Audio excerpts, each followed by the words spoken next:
All right, Shalom. This is GMS New Orleans coming at you with another live camp. As we always do, we're going to give all praises, glory, and honor to give honor to the elder apostles of GMS. Peace and blessings, salutations to the hopeful elect. Right, those that fall after the Lamb, Yahweh Shai. Right. We're going to start off camp.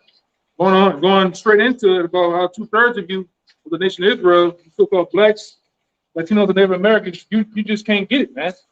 Right, the Lord hasn't gifted you the word. All right, into these times, you're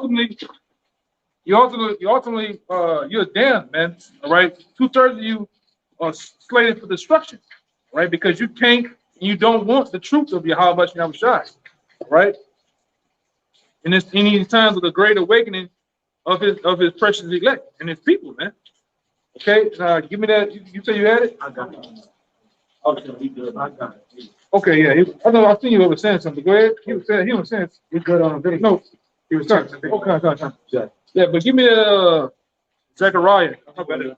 Zechariah. Yeah. Ezekiel 18 minutes. Yeah. I mean Zechariah. I was kind of speeding through. Zechariah. Zechariah chapter 13, verse 8. And it shall come to pass that in all the land, saith Yahweh, 2 parts therein shall be cut off and die. Read it again. And it shall come to pass that in all the land, saith Yahweh, 2 parts therein shall be cut off and die. Right. We always start off with just 2/3 of the two parts and 2/3 of the nation of Israel should be cut off, all right, and die, man. A lot of you are slated to be put to death because you have, for one, it's a spiritual thing too. Slated going back into the old times. A lot of you are marked from the times past. In these times, they can't get the word, man. No matter how much the Lord sent the prophets and teachers on the highways and byways preaching unto you, risking their lives, you're just slated to not get it, man, at all. All right? And you're slated to be put to death. That's why a lot of you, even now, even the start in the beginning of Jacob's trouble, a lot of you have just been put to death in all sorts of ways, man. Especially you rap niggas, man. You entertaining niggas, man. You celebrities, man. Okay? Go ahead. 2 parts therein, like saith Yahweh, 2 parts therein shall be cut off and die, but the third shall be left therein. Yeah, but there is a third, which is the 1/3 is slated for salvation and slated ultimately to get this truth, man. All right. And it said this should be what? Read that part again. It should go. What about the 1/3? The third shall be left therein. And I will bring the third part through the fire. He's bringing us through the fire now, all right, purifying his precious elect and his men and his sincere, all right, by going through what? We call it catching hell on this side, man. Whether it be through your body, whether it be just in life in general, man, having ups and downs, man. What you supposed to say? Infirmities and different things of that nature, man. That's our part of catching hell, which we always say. I'd rather go through this hell than the hell that's coming from the heavens, man, which is those ICBM nuclear missiles. I'd rather go through that fire. But a lot of you you're gonna taste the fire that's coming from the ICBMs, man. 2/3 of you. All right, that's why you no matter I'm gonna keep harping that in. No matter how much we keep pushing this truth and keep pushing the vibration of Yahweh Shai, you niggas just can't get it, man. All right, you can't get it. All right, go ahead. I see you. And I will bring a third part through the fire and will refine them as silver is refined. We're being refined now, man. Broken down the same habits and what we thought was the way of life is getting purified and ran off us, man. Getting burned off us, man. The way we used to think, some of us was in the hood, we used to think like niggas, man. Why are niggas looking at me? You ain't want to be told nothing. You ain't want to get rebuked. That's what they call it the truth, right? Rebuked. In the world, you ain't want a nigga tell you nothing, man. All right? Criticism, just the things that we was eating. The Lord basically purified them things up. We don't even think about this shit no more. I don't think about McDonald's. Don't think about pork chops. You got a bunch of niggas over there right now eating crawfish, man. Don't think about that shit. All right, crabs. All right. So those things, Huh? Getting minor. Yeah, getting to learning, man. Smoking that goddamn ganja. The weed shit, man. We don't think about that shit no more, man. Which I was never into that shit, you know? Smoking the weed, wearing the dreadlocks. Niggas being pretty boys, man, for them hoes. To make your life easier. Huh? It actually make your life easier. Oh, yeah. And them goddamn holidays, man. You know how much money I done saved in the truth? Not dealing with them goddamn holidays, man. All right? You got from Thanksgiving all the way going to New Year, then you got Valentine's Day. You know how much money I done saved, man? All right? In the barber, man. In the barber, nigga fucking lining up anyway, man. You got to get one line over here in New Orleans, the other part in Utah, man. I save money with that shit, man. I cut my own shit, look. I gotta worry about it, man. All right? But that's just a small, that's nothing, man. That's the hell we gotta, you know, the ridicule been talked about and the bullshit. I can deal with that. But go ahead, huh? You got a little more? And will try them as gold is tried. Yeah, we've been tried in various ways, man. Right? We've been tried. Satan. How about you shot through Satan and other different ways gonna try you, man, just to see if you're one of his men. All right? And that's okay, man. We hope through through the will and the faith of Yahweh Shah that we get through those little small trials, man. Test us. The Lord put us through. Okay? Go ahead, huh?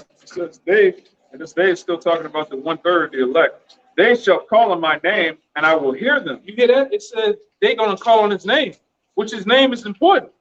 A lot of you Israelites out there that's in the so-called in the know, you figure that you can call the Lord whatever you want to call him.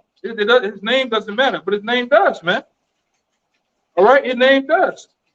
You 2/3 out there, you think call him Jesus. I know him as Jesus, Yeshua, Yahweh. Y'all call him all type of shit, man. All right. Oh, he's all calling colors. It don't matter what his name is, man. All right, but you niggas, it matters to you because you've been worshiping for the last 30-some, 20-some years of your life. You've been worshiping Caesar bullshit. All right, and still do. Go ahead. I will say it is my people, and they shall say Yahweh is my power. Yeah. So the Lord gonna be with the 1/3, man. The 2/3, it's not slated for you, man. You can't get it. The Lord has blinded your mind to where you can't get it. Right? Give me that the Isaiah first. The Isaiah 6, but back up. I'm gonna get two out of the way. Get those precepts. Got what you have for that. Then I go to the Isaiah 6. All right. Just to back up the point you made at the beginning. Hey, the wicked of our people, just like the elect, Abaratazah were at that number, were predestinated from the beginning to be at that number, and the elect were the elect in past lives. Y'all were the wicked in the past lives as well. And Yahweh Shai said as much when he said, y'all said, oh, if we were in the times of Isaiah and Jeremiah, we listened to the prophets. But he said, hey, you condemn yourselves because you were the very same ones during those times that put the prophets to death. And it's no different today. And y'all actually made a blood oath in the past to put Yahweh Shai to death. And hey, you're having to repay that oath in these times now. This is Matthew 27. I'm going to start at 22. Pilate saith unto them, what shall I do then with Yahweh Shai, which is called Hamashiach? They all say unto him, let him be crucified. And the governor said, why? What evil hath he done? But they cried out the more, saying, let him be crucified.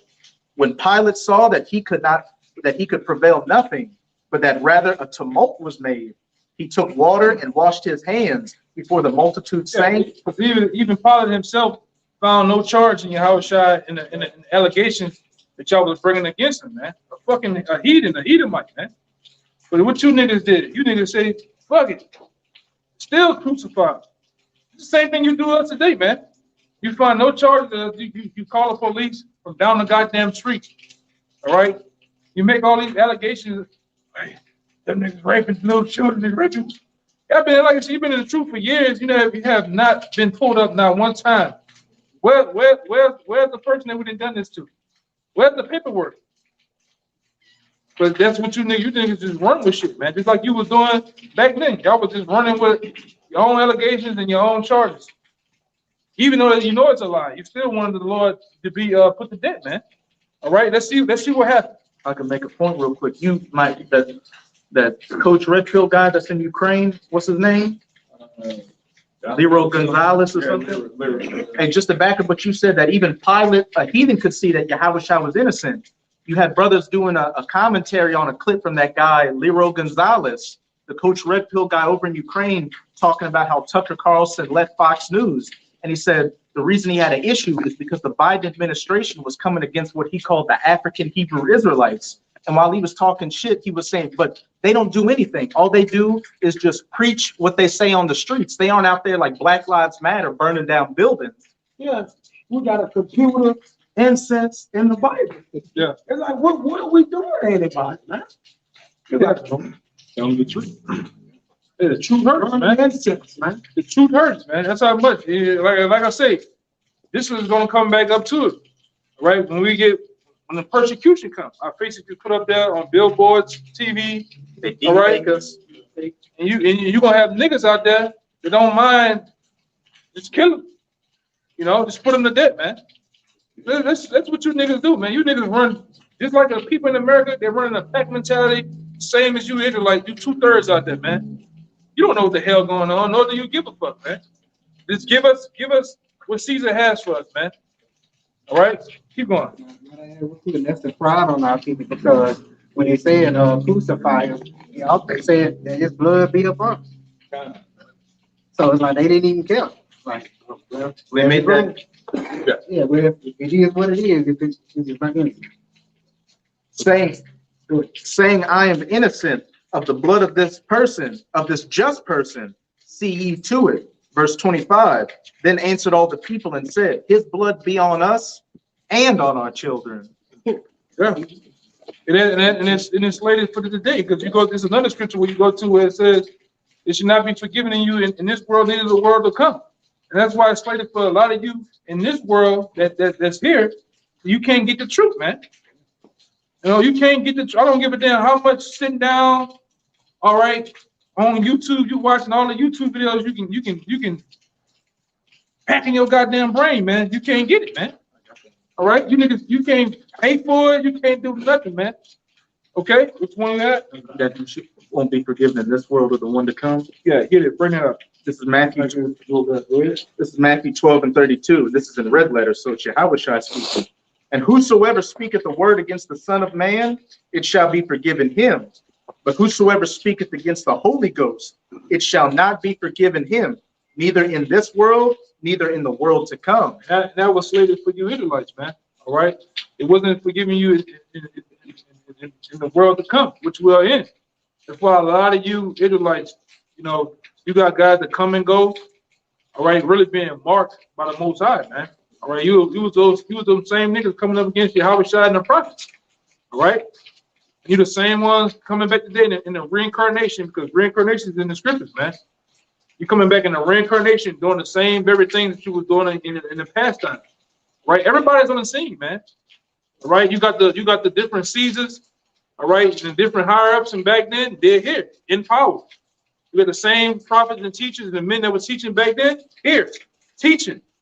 You have the same 2/3, or the same, all right, the degenerates back then of the nation of Israel back here on the scene doing what they do, man. All right, teaching false doctrine, doing all sorts of manner of wickedness, man.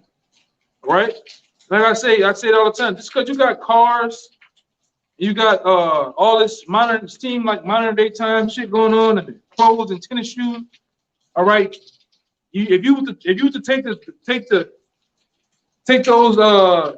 things away, it's still the same shit. It's still Roman togas, all right, and the same bullshit that was going on in Rome, man. All right, that's how you gotta look deep into the spirit. The same shit going. This is Rome. Matter of fact, all right, this is modern day Rome with a whole bunch of spins on it, man. And the people are back fulfilling prophecy to be judged for the end. 2/3 going to be judged, man. All right, knock that one out. You got. Then you said you had one, right? Yeah. Hey, to back up what you were saying about the Lord keeping that 1/3, all right? It's 2nd Ezra 9:21. It says, and I saw and spared it greatly, and I have kept me a grape of the cluster, a plant of a great people. And that grape of the cluster that the Lord kept is what? The 1/3. Going back to that Zechariah, man. All right. And in each incarnation, each reincarnation, the Lord have kept those same men. Those same men have been on the earth like the brother went into. Reincarnation is a real thing, man. And he's kept those men every time. But as it go on to say, verse 22, let the multitude perish then, which was born in vain. All right, the 2/3, okay? They're the multitude. They are, all right, those undesirables that the Lord chose not to keep. And it says, and let my grape be kept, and my plant, for with great labor have I made it perfect. And that's the same as if there was a vineyard out here today. All right, you grab those grapes of the cluster, and you what? Hey, the ones that look choice to you, the ones that you handpicked. The Lord have handpicked his men. All right, the 1/3. And what do? As you was going into earlier, Yakana, about being refined. You go inside, you take that same grape of the cluster that you handpicked, you wash them all thoroughly, and that's what the Lord is doing with us. But those undesirables, those that have been wilted with the sun, been eaten by bugs, okay, those you just throw them away, man. And those are likened unto 2/3. You got it, brother. And then that's it in a nutshell, man. All right, and like I said, you are slated to be put to death, and guess what? The Lord still gonna have mercy on you because he's gonna bring a lot of you back in the kingdom, man. All right, a lot of you still gonna get the kingdom. And it's sad to say, all right. But a lot of you, even in this time, you look. We say it all the time down here. You can look at some of these niggas, man. They need the kingdom, right? But go ahead. What you got? This Mark chapter 4, verse 11. Yeah, we'll go back to the Romans. It says, and he said unto them, unto you it is given to know the mystery of the kingdom of our power, but unto them that are without, all these things are done in parables. One more time, Bible discuss. This Mark chapter 4, verse 11. It says, well, 10. It says, and when he was alone, they that were about him with the 12 asked of him the parable. And he said unto them, unto you it is given to know the mystery of the kingdom of our power. Unto the elect, right? The men that are back then, it was the 12. Back then, it was slated for them to understand, all right, these different mysteries and parables and these dark sayings and riddles. Just like today, you know, the Lord gave it to the out of all 8 billion now, 8 billion people on the planet Earth. It was only slated for 144,000 to get it, man. All right, and the 1/3 to get it. The understanding of the Yahweh Shai, the mysteries, the majesties of the Lord, man. All right, unto you it was what? Unto you it was given. It was given. This and what was given is the truth, man. Yeah. From on high. This is the gift from the Lord. Freely given unto us. Right. All right. This wasn't bought up, all right, on a 1-800 number, man. This one, all right, this one given to us no other way but by Yahweh Shai. All right, go ahead. It says in John 3:27 that a man can receive nothing except it be given him from the heavens. That's right. So given to you. It says, but unto them that are without. Yeah, those that are without, not with the 12, not of the understanding of Yahweh Shai. The 2/3, all right. Go ahead. All these things are done in parables. All these things was spoken of the truth, all right, and what's surrounding the truth are done in parables, are done in mystery to them, man. The understanding of the revelations, the Daniels, the Ezra's, the different. Yeah, you know, Jake don't even know about the Apocrypha, man. But when you go into the deep matters of the Ezra's, all right, understanding the books of those different books, they'll have no understanding of it, man. Even the simple things, man. The milk, Jake stumble at, choke at, right? Because it was not slated for them to get it on this side. Okay? Before you bring that out, go back into that the Isaiah 6. I got it. Almost, I don't think it even came out. But go ahead. It's right here. What's next? Where is that? I'm saying the seed, not the seed. Yeah. Okay, Yeah, whoever. Go ahead. it's Isaiah chapter 6, verse 9. It says, and he said, go and tell this people, hear ye indeed, but understand not. Go what? Go and tell this people, Go ahead and tell this people, go ahead. hear ye indeed, but understand not. They hear ye indeed. They definitely hear us. They hear us on the highways and byways. All right, cutting up, preaching loud, man. That's what we preach, where everybody can hear. They can hear us on the highways and byways. All right. All right, they actually hear us on these videos, epistles, man, on the highways and byways. Whether they stumble on the videos or not. All right, or they definitely know they can hear us. Go ahead. It says, and see indeed, but perceive not. They can see us. They see us in the garments. They see us with the frankincense, everything, man. They can definitely got their eyes set upon us, but they can't perceive what's going on. And a lot of niggas jump off that trolley. Hey, what are you doing? What are you doing? Say, hey, Brad, what y'all doing, son? You know, or even out here, they might come up here. What are y'all doing? All right, this is the teachings of Yahweh Shem Shai, all right? This is the part of building up our nation, which Jay can't get. Jay can't get it, man. Go ahead. Verse 10, it says, make the heart of this people fat and make their ears heavy. Go ahead. You want it. And shut their eyes, lest they see with their eyes and hear with their ears and understand and with their heart and convert and be healed. Yeah. But you know, that's why he says, shut their ears, close their eyes. All right? All right? Do things in their heart where they can't get it. The Lord don't want 2/3 of you niggas to get it, because we always get it. We get into it time and time again.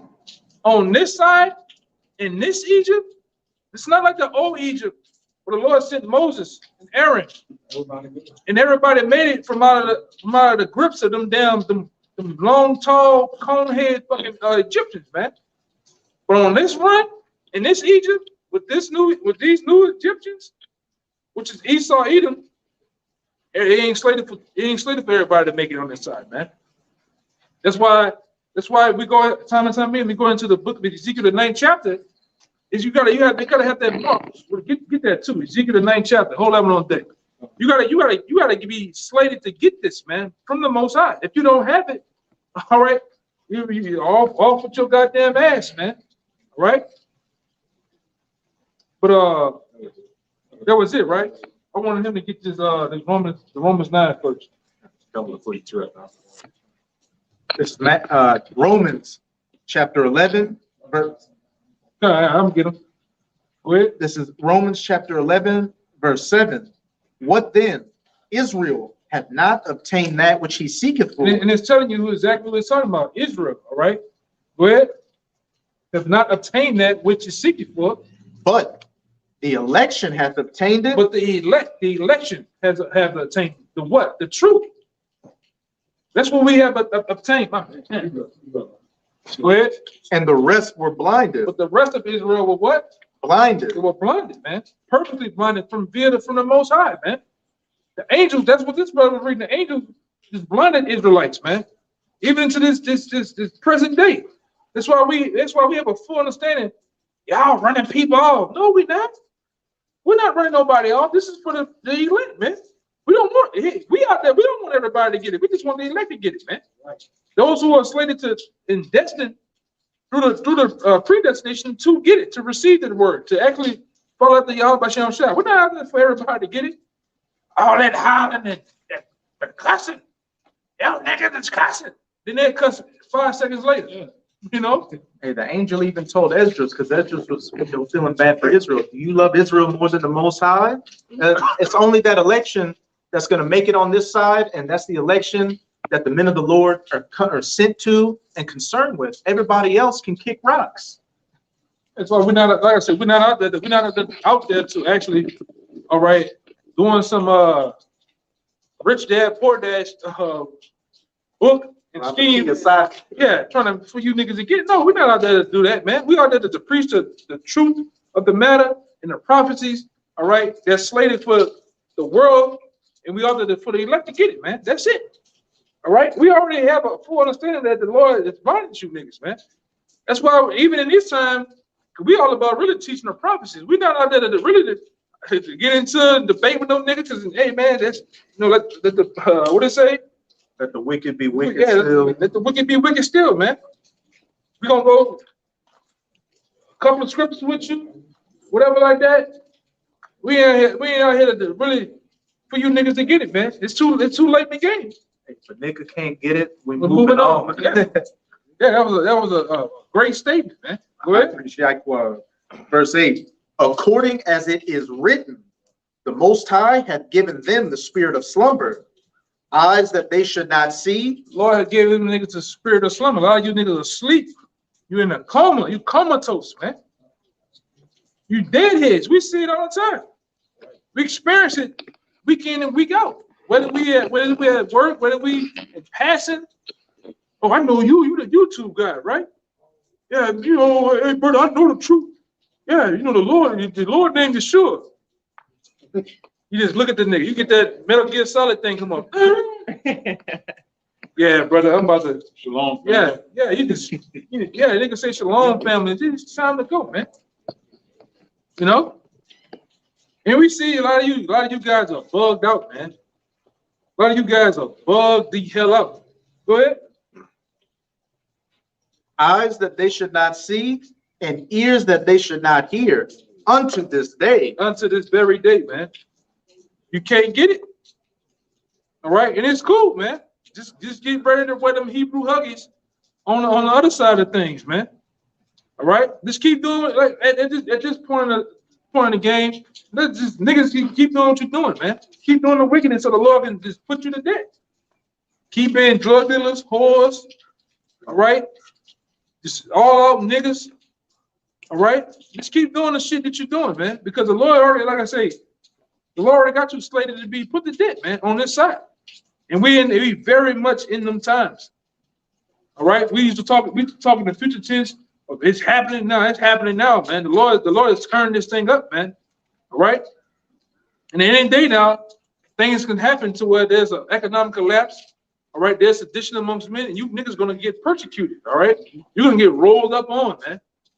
All right, like you already. I want to make a point. All right, and it get you brothers over here. Whoever had knock some of y'all out. Hey, that's why it's in Jeremiah the 15th chapter, all the things that's gonna happen to the 2/3. And we understand what's gonna happen, and we want that, man. Because you just prolonging the kingdom, you know. You guys, I just want to say that. All right.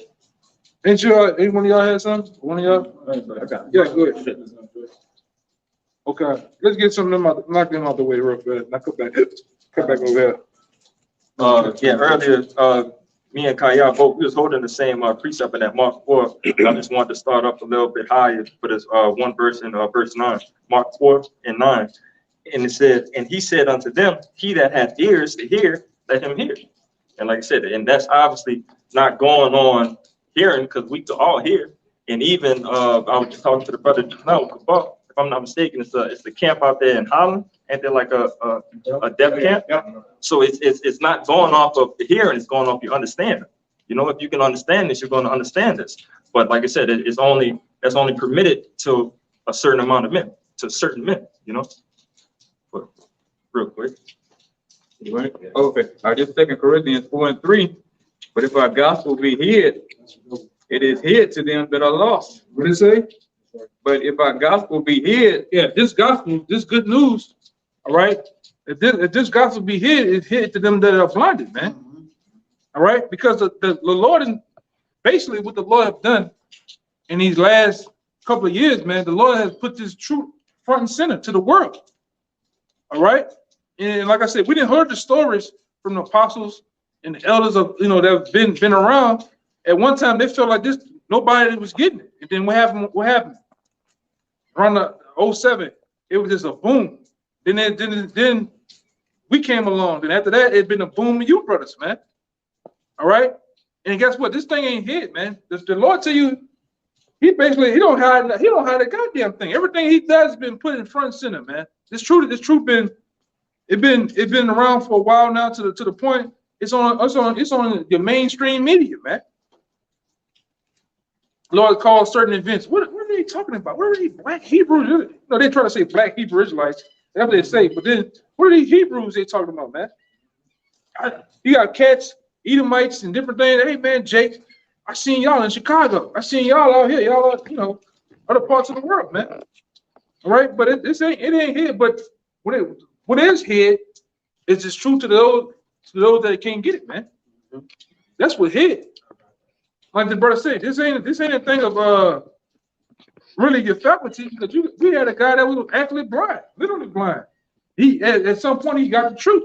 You got brothers that actually have situation where they're deaf, man. But the Lord gave what? Still gave them the truth. Still they out there teaching, man. That's why I say there's no excuse in this thing. You got my ass, my stomach, hey man, that shit gotta be there coming off your ass, man. I'm going to go teach, man. You got goddamn excuses all the goddamn day, man. That scripture talking about making your body a living sacrifice, man. What are you doing? Oh, I'm taking the day off. Ain't no goddamn days off, man. Ain't no vacations in this truth, man. Car broke down. My car broke down and all that other shit, man. What the fuck you doing, man? If you feel like that, you come into that spirit, it's best that you stay your black ass at home, man. Leave it up to the men who's serious, man. Stop half-stepping and playing. Because if not, man, the Lord gonna roll on you. A lot of you guys that so-called in the truth, the Lord gonna start rolling on your ass, man. Killing you, man, because you've been bullshit playing. You're really not in this for the right means, man. You still got issues, hard issues, man. Okay, go ahead. It is said to them that are lost, but in whom the power of this world have blinded the minds of them. He purposely blinded the mind. We went through scripture to show you that the Lord has purposely, through the angels, blinded the minds of you people, man. You the 2/3 out there that you don't get it. The Lord for everybody. The Lord saves. That's all you niggas say, the same regurgitated shit, man. You all love. Yeah, he all love. I'm dousing the blood of Jesus. Oh my God. Yeah, you say that shit. Then you say when we bring out scriptures combating the shit that you saying through the scriptures, oh, see them niggas tripping. You gonna bust heaven and hell open. That's what you niggas say, man. Yeah. Because you can't you just go ahead, Doc. Yeah. Minds of them which believe not, lest the light of the glorious gospel of Hamashiach, who is the image of Yahweh, should shine unto them. Yeah. He don't want it to shine on nigga, man. Right? The Lord is sit there, all right. Just like I said before, this truth is like a diamond in the rough. It's like the elephant in the room, but yet you still can't see it, man. If an elephant was to stand right here, big as an elephant is, we can see it. That's a fucking elephant. It looks like an elephant, smell like an elephant, it moves like an elephant. But you niggas will say you don't see the goddamn thing. Which that's what you do with this truth. You niggas are ignorant, meaning you ignore the fact of the truth being present. You ignore the fact that we're bringing out scriptures on who the so-called white man is, who is Esau Edom. All right. What is the you actually ignore the fact of this present world and what is shifting into, going into World War III. You ignore the fact. Oh, we're gonna bounce back economically. The black dollars. Niggas say all type of dumb shit, man. With what effect of that at, man? Like this other goddamn residential park demon that be out here losing his fucking mind, pulling his hair. You niggas say all this shit about all these books and the black dollar, but nothing to back it up. All right. We coming with facts, man. Brothers can go in books, brothers can go into different literature, and ultimately going in these scriptures, man. And to prove our points, but you can't prove nothing, man. Go ahead, you got more? All right. Y'all hear anything? Okay, go ahead. This second Ezra 14 and 45, it came to pass when the 40 days were fulfilled that the highest spake, saying, the first that thou hast written, published openly, that the worthy and the unworthy may read it. Really, meaning these books, man. All right. The books of the Bible, including the Apocrypha. The Lord has given it really to the world. To the worthy, as you say, and the unworthy. Who are the worthy? The precious elect, and the 1/3. The unworthy is just the mass population of the world. Everybody got the Bible. Whether it be whatever they version they wanted it to be, everybody got the Bible, man. You see it all the time. You ride down the street, you see that crusted Bible sitting in that window, man. Look like it's been in there for 20 years or more. You go to different people's house. It's in the hotels, in the prison. It's every goddamn way, man. It's openly hidden. Right. And everybody open it. Pastors is in churches, is in everywhere. It's openly hidden. Yeah, but do they have the understanding of it? And that's why it's openly hidden. You ask, all right? Spiritually, we fuck with you. We ask you a question, what? Who created everything? Oh, God. God created everything. Or they say all type of dumb shit. You ask them who is Edom in the scriptures. They puzzled. They just show that you don't have no understanding, man. Right? You don't have no understanding of the scriptures. Go ahead. It says, but keep the 70 last, that thou mayest deliver them only to such as be wise among the people. Right. And those other books, which is the Apocrypha, all right, ultimately the understanding of these scriptures are being, there was unlocked only for the elect, man, to be broken down, to be gone through with the proper understanding of sound doctrine. A lot of these cats, they don't have sound doctrine. They're making up shit as they go. They're pulling out scriptures and things out their ass, man. Literally. All right. This is a remix, what it is, a Puff Daddy, genuine R. Kelly remix of the Bible, man. Bad boy remixing of the Bible, man. And it's just sad. The shit is sad. Every week there's a new doctrine going on, man.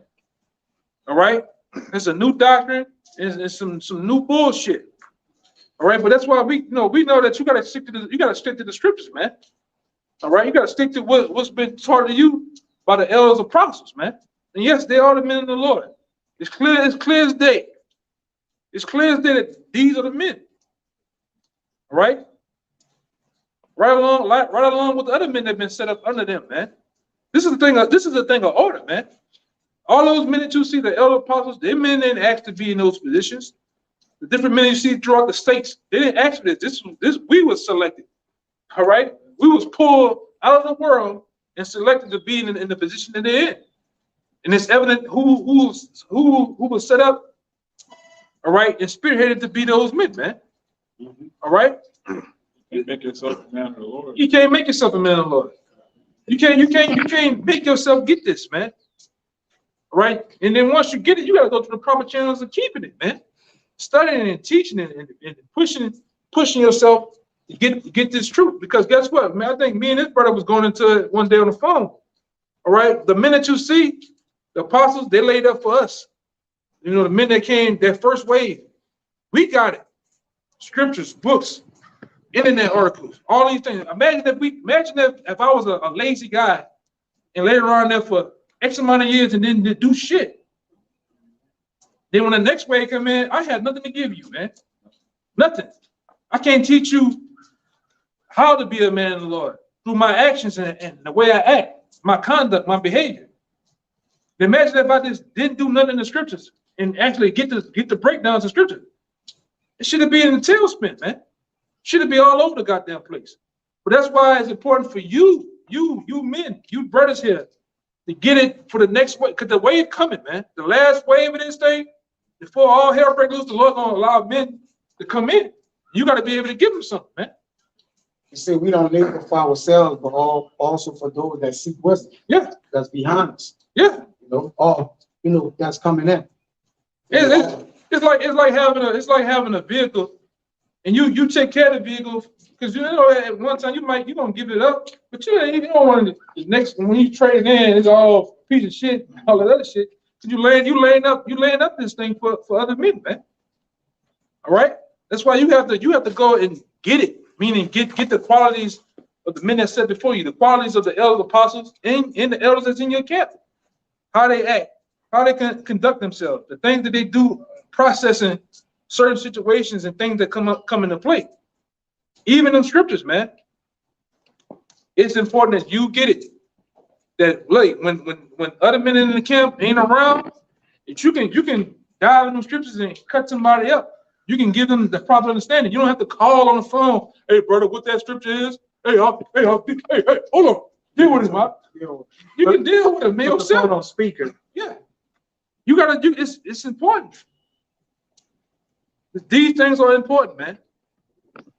Go ahead. For in them, and these men, as is such as be wise among the people. Right. For in them is the spring of understanding, the fountain of wisdom, and the stream of knowledge. Yeah, all those things are unlocked and unleashed to the precious elect, man. The fountains of wisdom, knowledge, and understanding, man. And it's important that you have it. It's important that you understand and have that name. Have that understanding, man. In these times, because we in some beautiful and the most top times of the world, man. All right, we can see that any day now the MOTB can be declared, man. All right, the markets of the economy are fragile. All right, which gonna lead up to other things. We can see this shit, man. Food shortages. Right. All right. I got me. You said one? Yeah, Okay. Yeah, that had them over there. Them come back over there. Because like the elder was saying, these things are hitting to the world, but we could clearly see it. Right, they're visionaries, right? Prophets are visionaries. They have it's a vision as a king. That's why he say, the eyes have, blessed are your eyes for they see, and your ears for they hear. It says, but this is Song of Solomon 4:12. It says, a garden enclosed is my sister, my spouse, a spring shut up and a fountain sealed. So the men that has a spring of understanding, the fountain of wisdom and the stream of knowledge is sealed. It's sealed with them, man. The Lord got it with those men, and they're telling it to the world openly, man. All right, but though yet they can't what? They can't get the water, man. So they're gonna remain in drought. You got it. Right. Yeah. Drought. Let them get them. They get something before them, right? Yeah, like a few spirit, all over. But just real quick, to back up what you just said, though, it's Galatians 6:4. But let every man prove his own work, and then shall he have rejoicing in himself alone and not in another. Right? You got to prove your own work so that you're not relying on another man's understanding for you to make it through, man. There's gonna come a point where you're not gonna have Google, or you're not gonna have, the Blue Letter Bible. You're not gonna have the apostles or different brothers' pages to search on. You're gonna have to rely for a season on it, man, because you're gonna have to trust that the Lord gonna deliver the truth into you through men. But then with the men that you're relying on is relying on you to rely on yourself. Right? Go ahead. You gotta Streamline it. and you gotta want to get this. That's a You can't make y'all want to get it. You have to have something in yourself like, man, I want to be able to break down, virgin birth. I want to be able to explain who Esau is. I want to be able to explain why I'm Israelite. You got Jakes that can't explain why they're Israelite. Yeah, because Deuteronomy, it's like, come on, man, you got to know why you're Israelite, man. What are we doing? And you gotta want to be the best at what you do. Yeah. Whether you be the cameraman plays an important role, right? The sign holders play an important role. The guys on the end play an important role. When you ask, and guess what? You just don't want to be complacent on those things. You should be a man. When you're in the truth, I want to learn to be a speaker. I want to learn how to actually be a reader and how to go through those various precepts. Some of you we gotta mark your scriptures up, man. All right, with precepts under certain other precepts. All right, and know where to go at, know how to be on top. All right, and you gotta be ready to cut them 2/3 niggas, man. In the other nations out here, because they're gonna come with the bull. They all come with the same regurgitated shit over and over again. Yeah. God lives, God loves. John 3:16. That's the most famous scripture there is. John 3:16. All right, which we go through that time and time again, and it's easy to be combative. Niggas just gonna do shit to be seen. Go ahead. If you get cut by a so-called Christian, you should be ashamed. This is our book. This is our heritage. And the Lord gave us an understanding. So if you get cut by one of these pastors or one of their flunkies, you should feel humiliated. You should go back and go harder. Study the scriptures, man. I got one to back you up real quick.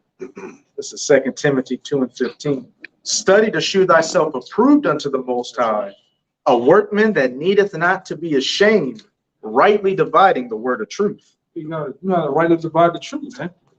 All right, diving deep in them scriptures, man. That's important, right? Your conduct And the truth is important, man. At some point, you gotta put away the childish games, man. Right? You gotta learn to elevate, have the mindset of elevating in this thing, man. Even when the cameras are off.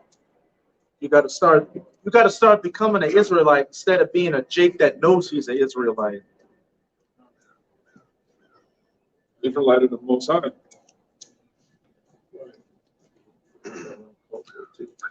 Yeah, bring that one up. Okay. This is John 18, verse 19. The high priest then asked Yahushua of his disciples and of his doctrine. Yahushua answered him, I spake openly to the world. I ever taught in the synagogue and in the temple, whither the Jews always resort, and in secret have I said nothing. Read one more time. God. This is John 18 and 20. Yahushua answered him, I spake openly to the world. Which we do. We do with our master, all right, our king. We remember what he was doing back then, which all the prophets, all right, have come back in the different kingdoms that were set up, doing the same thing that the Lord was doing. That's why we suffer the same things the Lord went through, man. The persecution, you name it, man. So the way he was doing things, he taught openly. What he says? I spake openly to the world. That's why we're on the highways and byways. We're not hidden in the building. All right, we're not just internet prophets. And now got a commercial coming on, and you're sitting there with a back screen and all this other madness, man, gimmicks. We don't teach like that. We teach openly on the highways and byways, on Front Street, to the world, man. Where you can actually ask a question, and you get your question asked, man, and answered. My bad. All right, we talk. We teach on the highways and byways, man. We out there openly, man. Now, we're not like these pastors. These pastors are shut up in the building. You can't say a goddamn thing. You can't even ask a question. Then if you do ask a question, them niggas gonna refer you to somebody else, and they're gonna give you some bullshit answer, man. Well, they leave out the back door. Yeah. Like I say, add to that. Like I said, in other words, they'll close that door. Everything that you come to ask us, the doors is open. If you want to look in there, you want to ask what it is, we give you the answer to it. But like I said, what the pastors do, they close that door. No, don't open that. We're not gonna go there. We're not going there. Don't even ask that question. Why? You don't need to know that. Even these other Israelite groups, we don't need to know the Hebrew. You don't need to go into the Greek. Hey, did you like the pastor? Say that book is shut up. You ask about revelations to these pastors, or these really they're motivational speakers. They tell you that the books are closed, man. All right, they have no understanding, so that's why they can't go through it. All right, go ahead. I ever taught in the synagogue and in the temple, whither the Jews always resort, and in secret have I said nothing. In secret, we have said nothing, man.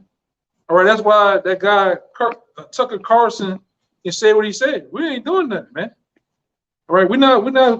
You don't see us out here burning crosses, hanging people, putting people to death, doing none of that shit. All we're doing is teaching the Bible and striking fear, and really the higher ups, man. You people that you're really in your spirit too. A lot of you, like I said, these scriptures cut 2/3. That's why you niggas come up against us the way you do, because you're the people from old, man. All right, you just like. Give me John 10:10. You're just like your daddy Esau, man. Right, that's why it hurts, man. The truth hurts. Right. That other scripture says, they hate him who rebuked it at the gate. You want John 7:48. You father the devil. That's the one you want. You father the devil, the tender, the thief coming, not to steal, kill, and destroy. Yeah, that's the one I wanted too. Okay. That's John. Because they come in just like the so-called white man. You can get both of them, but they come in just like the so-called white man. Because they want to spiritually murder us, man. If it was given the opportunity, it's like if Esau was to put a bulletin board up, a PSA on what do you call it? A bounty. A PSA. Public Public service announcement on TV, and to put a bounty on us, niggas would hunt us down, man. Esau and Jake would do it, man. How much? 150,000 a head. Oh, they niggas gonna tear it down looking for us, man. After the dollar collapse. You know? You know, niggas will do that shit, man.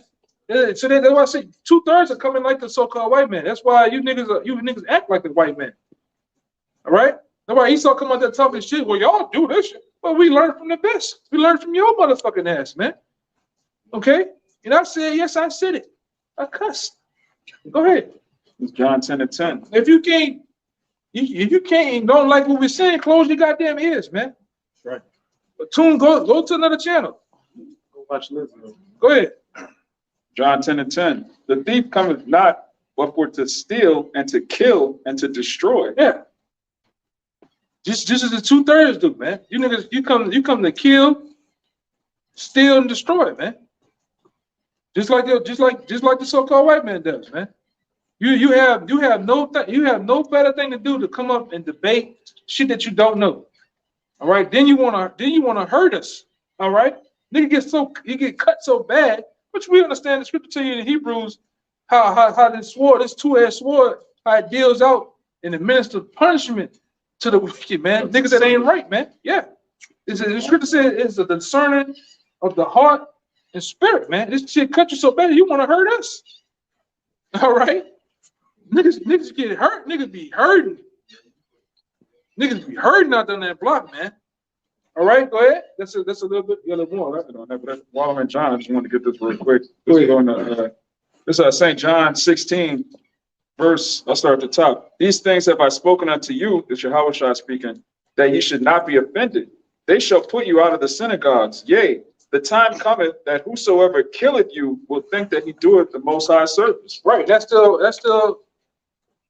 counts for this day too, man. Nigga think they be doing the Most High some service, man. Got that wicked ass nigga out of here. You think we wicked? Yeah. Nigga teaching about the devil. You see them got the horns on. Cause y'all think Caesar Borgia is the Lord, man. They put the horns on your niggas devil worshippers. Why didn't say anything? And you ask him, read the sign. Jacob read. If he can read, nigga. Read Revelation. The devil worshippers. Jesus. What's the most important thing on the sign, brother? I don't know. You got the horn. No, nigga, right here in the blue. This picture is not biblical, man. You know, you niggas gone, man. All right, you gone. You think that's the Lord? That's not the Lord. And always, and then what you don't get in your mind. We got a picture of Caesar Borgia. You have a picture a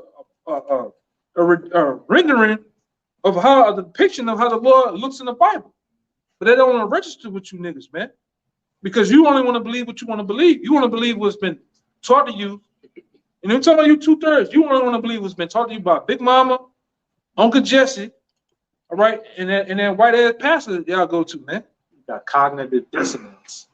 You know, you just want to, you want to believe what you want to believe, man. And that's why we know it's cool. We don't really even get into it. You niggas like believe whatever you want to believe. We so much at the end of this shit, man. Go ahead and do you, as y'all say. Do whatever the hell you want to do. All right? But we know what's coming behind it, man. That, give me the other one. I got it. Oh, you got it? Yeah. The one The conscience is sealed with a high iron. I got the John 8. There your father with them. okay, yeah. This John 8 and 43 says, why do ye not understand my speech? Even because ye cannot hear my word. The same thing we've been going into. That's why it's already. The reason why you don't understand the speech or the what we're bringing out because it wasn't because what it say? Why do ye not understand my speech? Question mark. Even because ye cannot hear my word. And then you weren't given to hear. It wasn't this is only for, we keep going to this time and time again. This truth is only for a special people, a members only group, a VIP, man. All right, everybody can't get this. If everybody can get this, the church won't be packed tomorrow, man. It won't be packed. This will be packed.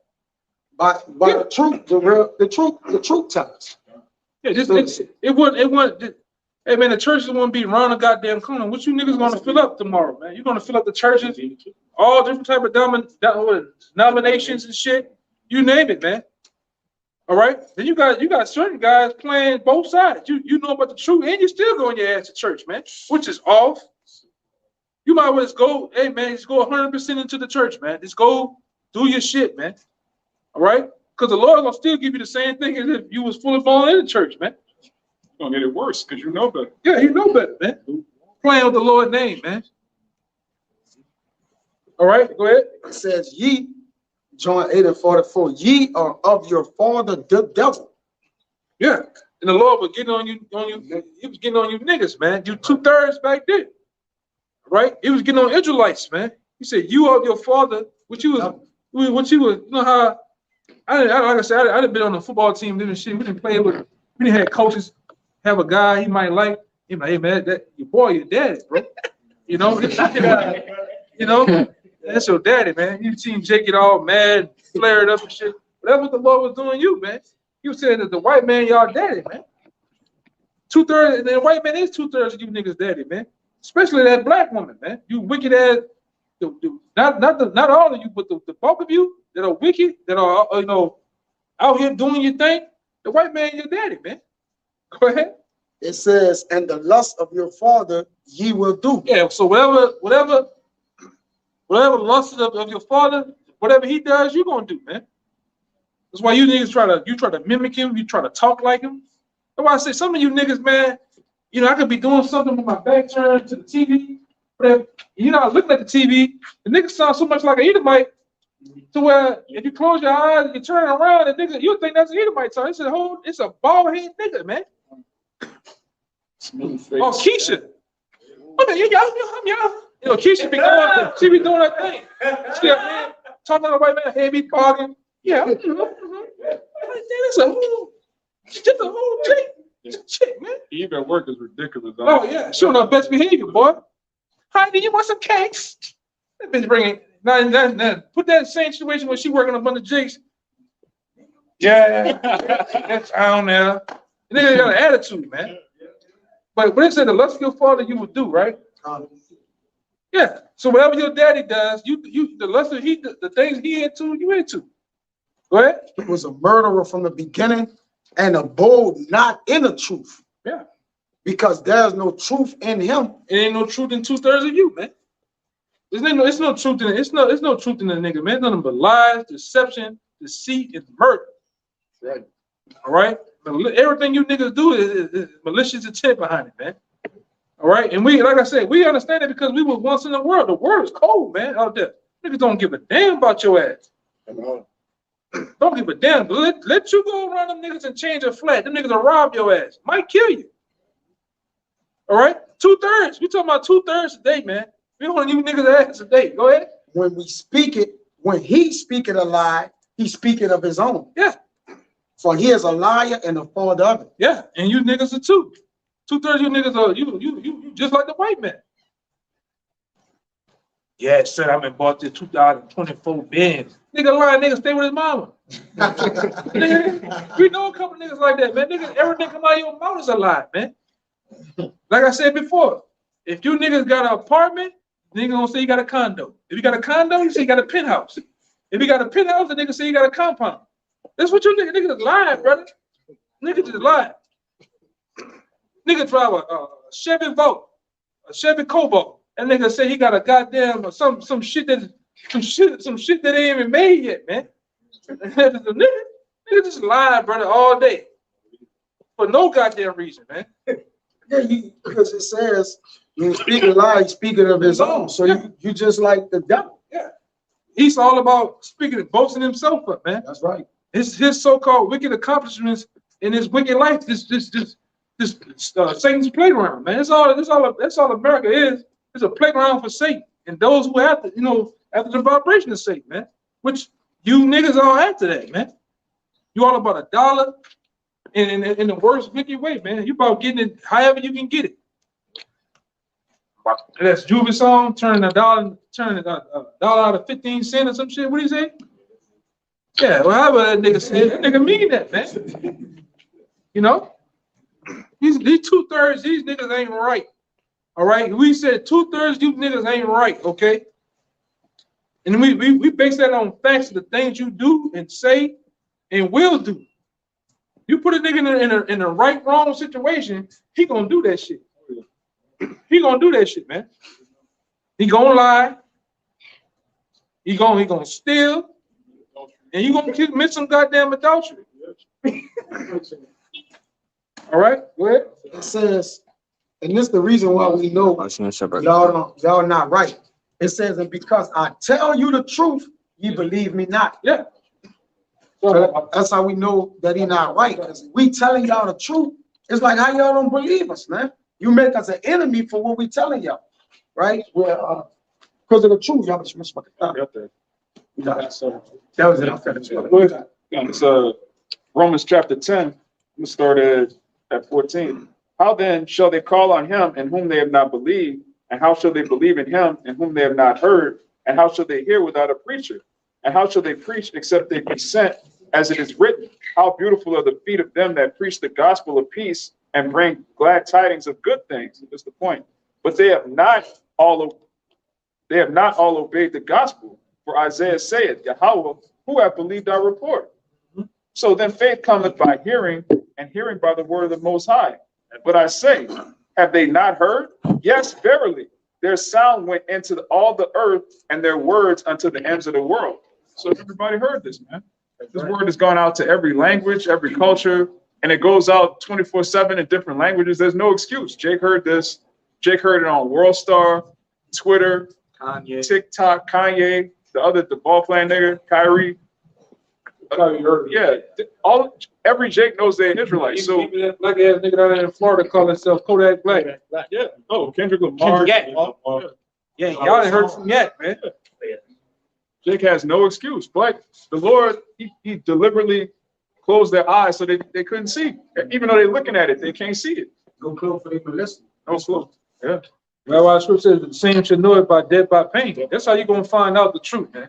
If this was on that last gasp for air, all right, on that way of checking out all these things that was told to you, whether via video or in front of us, is gonna flash back in your goddamn mind. And they telling the truth. You won't give up the ghost. All right. Like justice getting eaten out by a pack of dogs. Yeah. I got one for you. Hey, go ahead. This is Matthew 13. Oh, yeah, he been holding. All right, go ahead. This is Matthew 13. I'm starting verse 9. Who hath ears to hear, let him hear. And the disciples came and said unto him, Why speakest thou unto them in parables?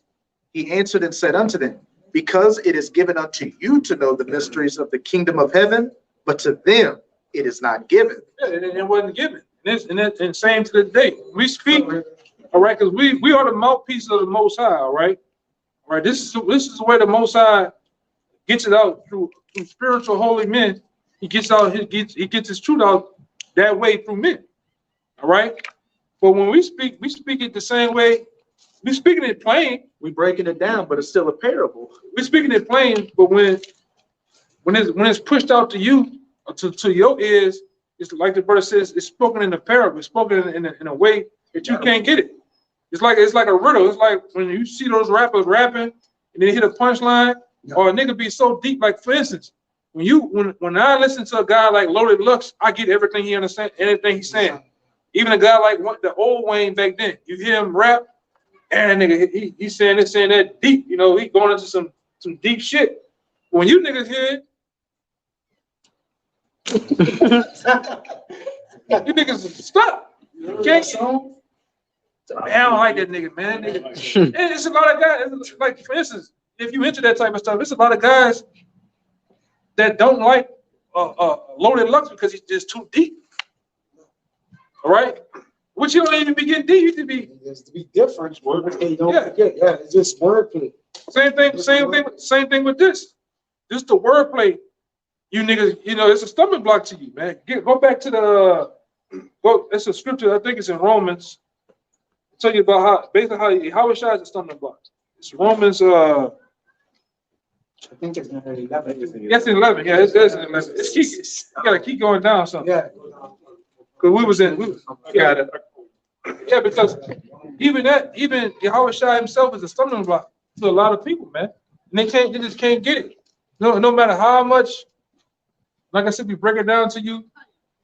I'm gonna tell you something too. Just us, not only how much I stumbling block, but just us alone. Some of you guys, you just can't get it because he teach the way that God talking irritates you. The way we look irritates you, man. Right? The garment.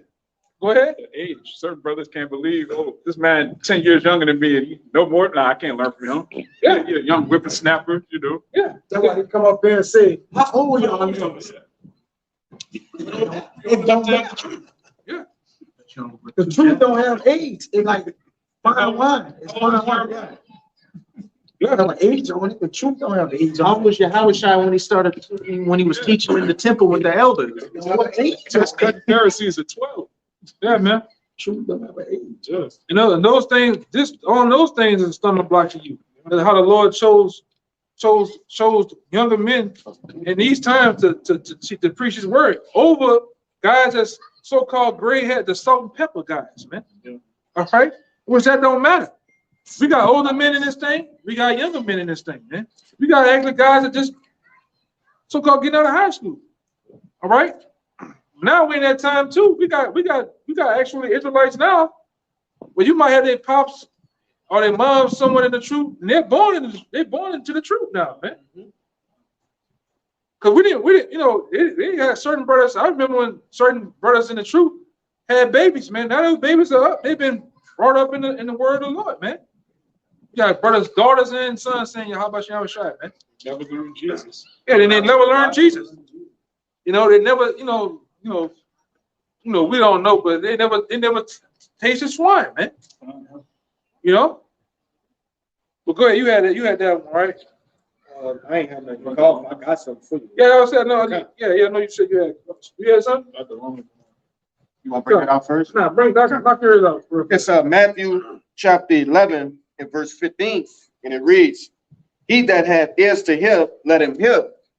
But whereunto shall I liken this generation? It is like unto children sitting in markets and calling unto their fellows and saying, We have piped unto you, and ye have not danced." Yeah, that's what we're doing now. This is a form of a song, music, a certain frequency. We, like I said, we on FM Q93, and you niggas on AM. We're piping a song on you, and you niggas is just not dancing. You're not getting down with the program, which we understand too. It's not given to the masses of people out here to understand this song called the truth, man. All right? Yeah, this is a stumbling block to you, man. You just can't get it. Just like you got certain people got, a lot of you niggas got certain preferences. Yeah. All right. You got this preference about or this misconceived this notion about how, preconceived notion of how the truth supposed to be in your goddamn mind. How God is. Yeah, how God is. In the way, to tell you that we preach after the ways of Yahweh Shai, man. How the men were back then. The men in the scriptures, when you read the scriptures for yourself, they were rough, man. That's right. They were rough men. And some brothers teach rough, some brothers teach gentle, man. You can't have a preference in it. You can't. That's just a stumbling block to you too. You can't get that. It ain't cuss. Which there ain't no such thing as curse words in the Bible, man. All right.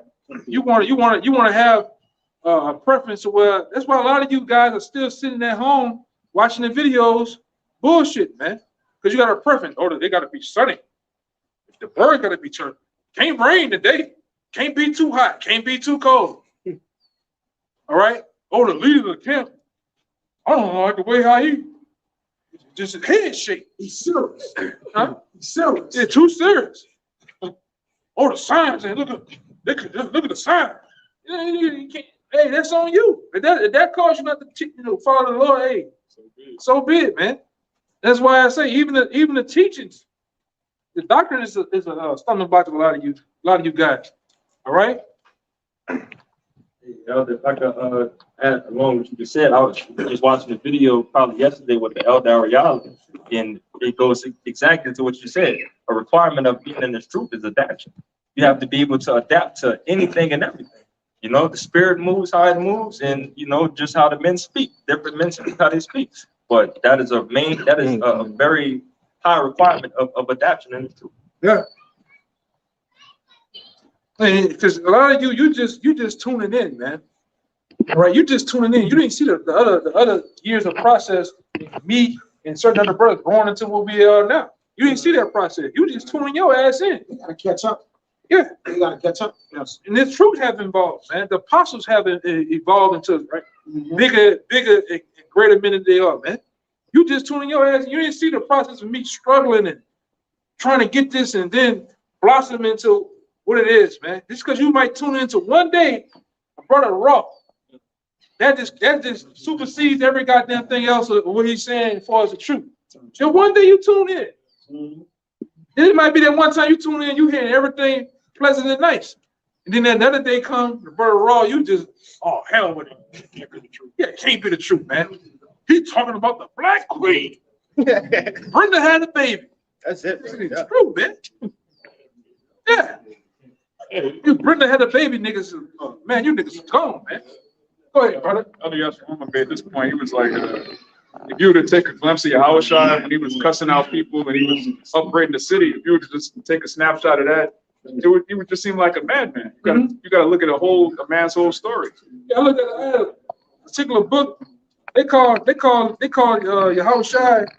They call Yahushua a rebel, man. You know, and that was in the Roman Empire. They called him a rebel. They called him, you know, he was a hell raiser, man. A guy that just stirring up all type of riots and shit. Fights broke out, man. Behind this truth. Yeah, go ahead. Hey, I better keep it down, bro. Just to back the point you were making. Go ahead. 1 Peter 2:18. Servants, be subject to your masters with all fear, not only to the good and gentle, but also to the froward. Read it again. Read it again. This is 1 Peter 2:18. Servants, be subject to your masters with all fear. Servants, man. You that follow after the truth, right? Be subject. Somebody give me that word subject, man. All right, you got to be subject. Because I remember a couple of years back, there was all God's mind. Yeah, when kaboom, when brothers talking about masters, man. And we have masters in this thing. You gotta know the word master. Yeah. It didn't matter, even though we brought it out, dictionary.com, etymology.com, niggas' mind still just exploded in their head, man. All right? When you under the tutorship of this truth, you have a master. Right? Just anything. Floyd Mayweather had a master. It was called Roger Mayweather and Floyd Senior Mayweather, man. Nobody And was born an Jeff. expert. Yeah, this say can I say something? You kind of you throwing me off. What you about to say though? I was gonna say nobody was born an expert. They had to learn whatever skill or craft they in right now. Right. And like I said, everybody, whether it be boxing, whether it be mixed martial arts, anything, a person has a guy that's showing you the ropes. All right, a master. Just like I said, we have the elder apostles.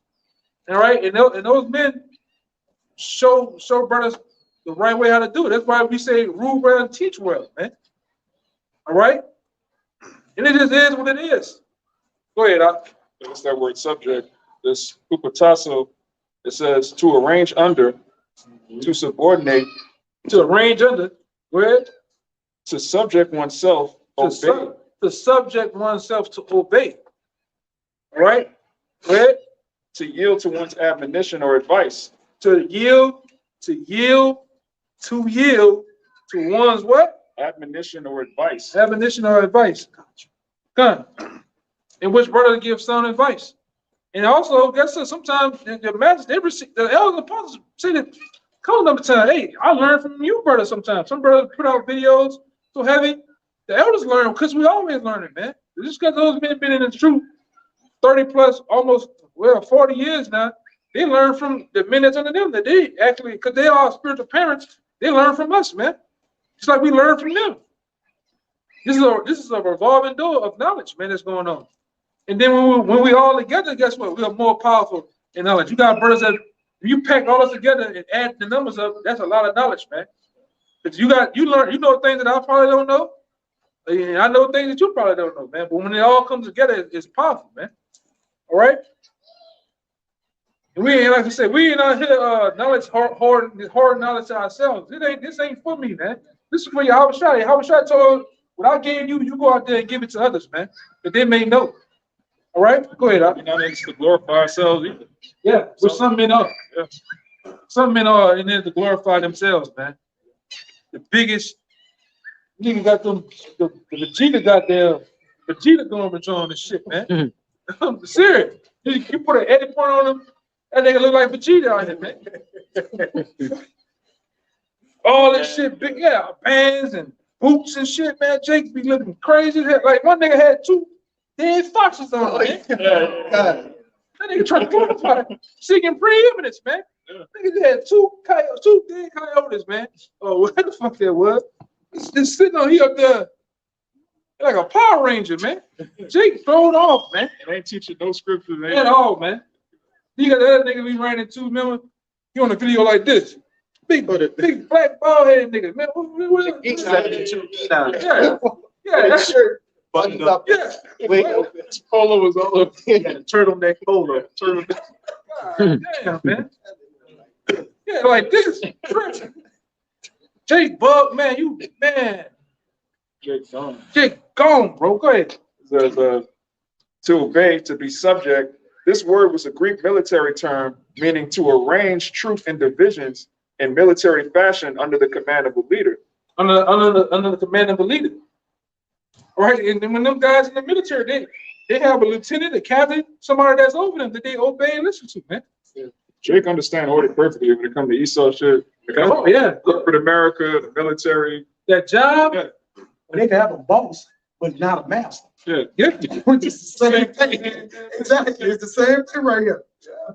It says in non-military use, it was a voluntary attitude of giving in. Oh, what? A voluntary Voluntary attitude attitude. of giving in, Yeah.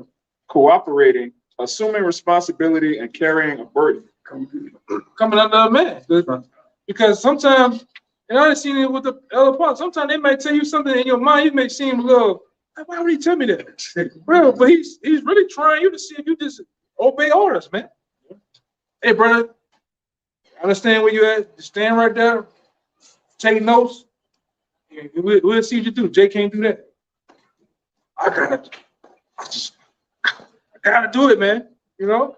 Feel like I ain't serving the hour job. I'm doing. Yeah. But that's the plot of every kung fu book. The master don't just teach the student right away. You gotta, okay, is this guy humble? If you're not humble, I ain't gonna teach him how to kill people. Yeah, wisdom tries. Starts to try. Like I said before, a real, and like I said, I learned it from being around. You know, I was, gracious enough to be around Elder Ricard, Elder Gabor and Rumblock in passing. And you learn just in them men's actions off the camera, you learning something. Because a true master, a true teacher, even when he's not teaching, he's teaching, man. Just the nuggets, the golden nuggets he's dropping, the jewels he's dropping, just in a talk about life. You're picking up those things. The stories of times past. You're learning things, man.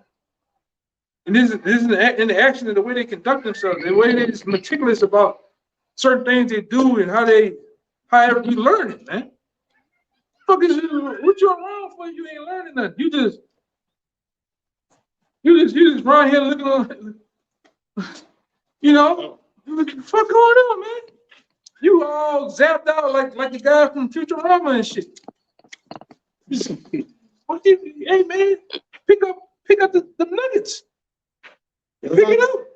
If I can say it's unacceptable to not know or have understanding this knowledge and you around and in this parameter of men. Oh yeah. Which is teaching the wisdom and knowledge you need are things you carry, man. It's really unacceptable. You know? I got the word master for you. Oh, go ahead.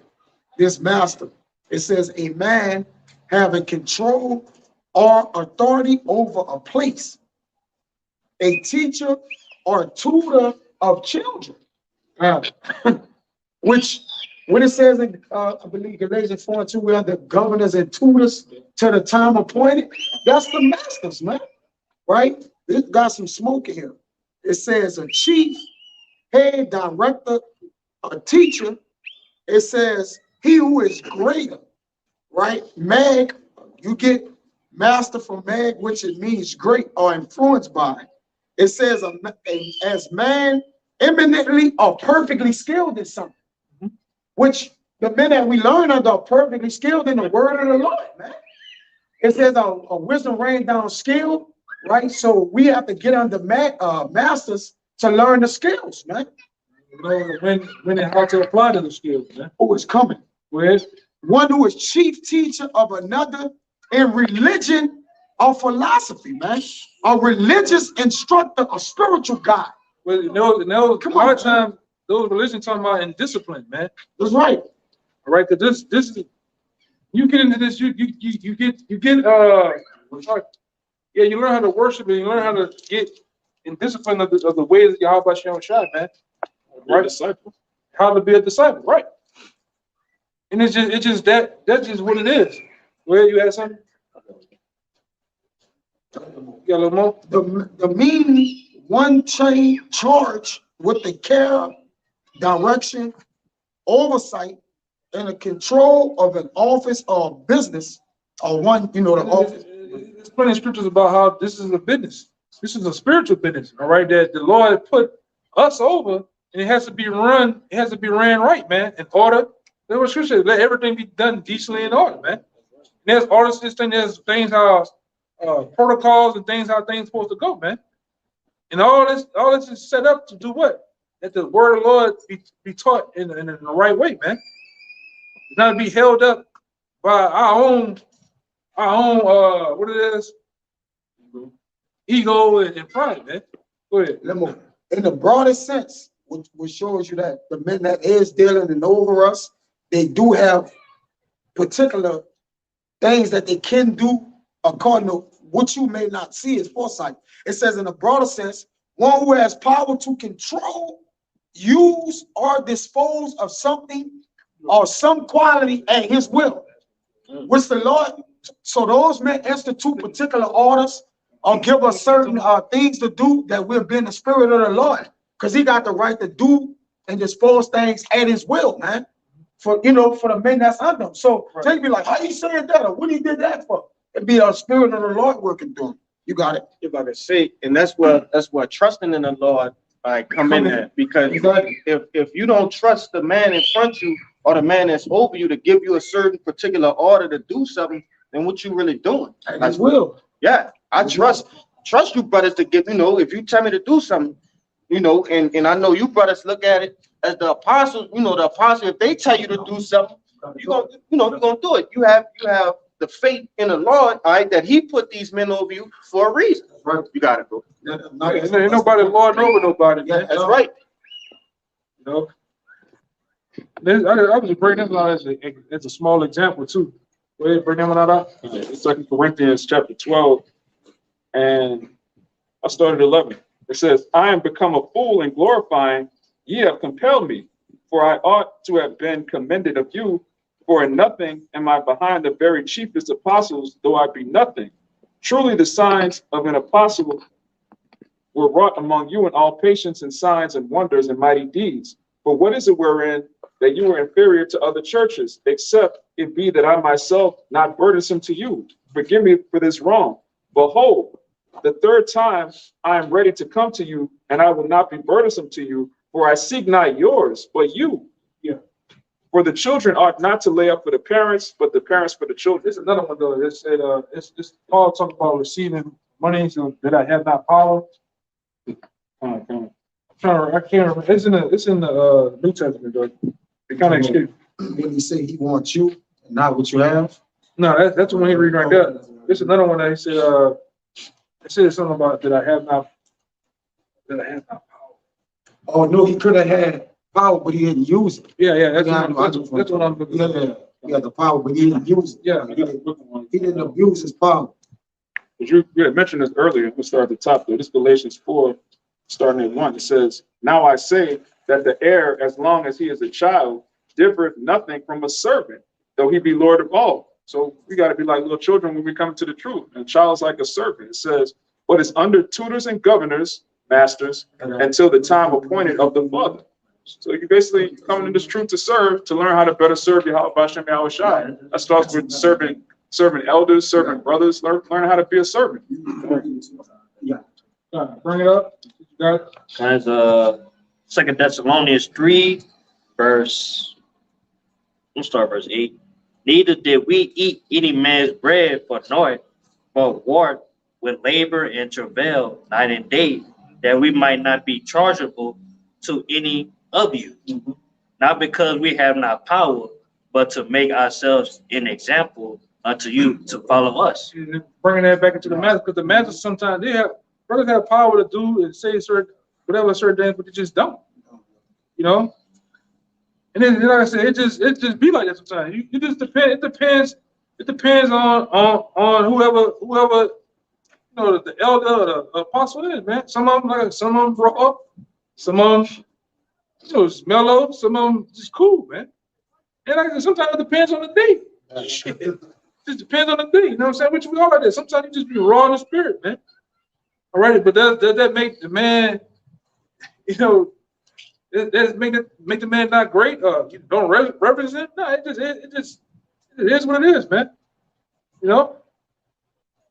You read that earlier, like Peter. Be subject to your masters, both Gentle and cruel. Yeah, I was trying, he was full. Yeah, very full. But he was gentle too. Yeah, gentle too. And he served. That was the whole situation of washing the feet of the disciples was about. And Peter was like, "Oh no, I can't do that." And he said, "Well, if you don't let me do this, you might as well just go about your business, Peter." And Peter was, Peter was his man.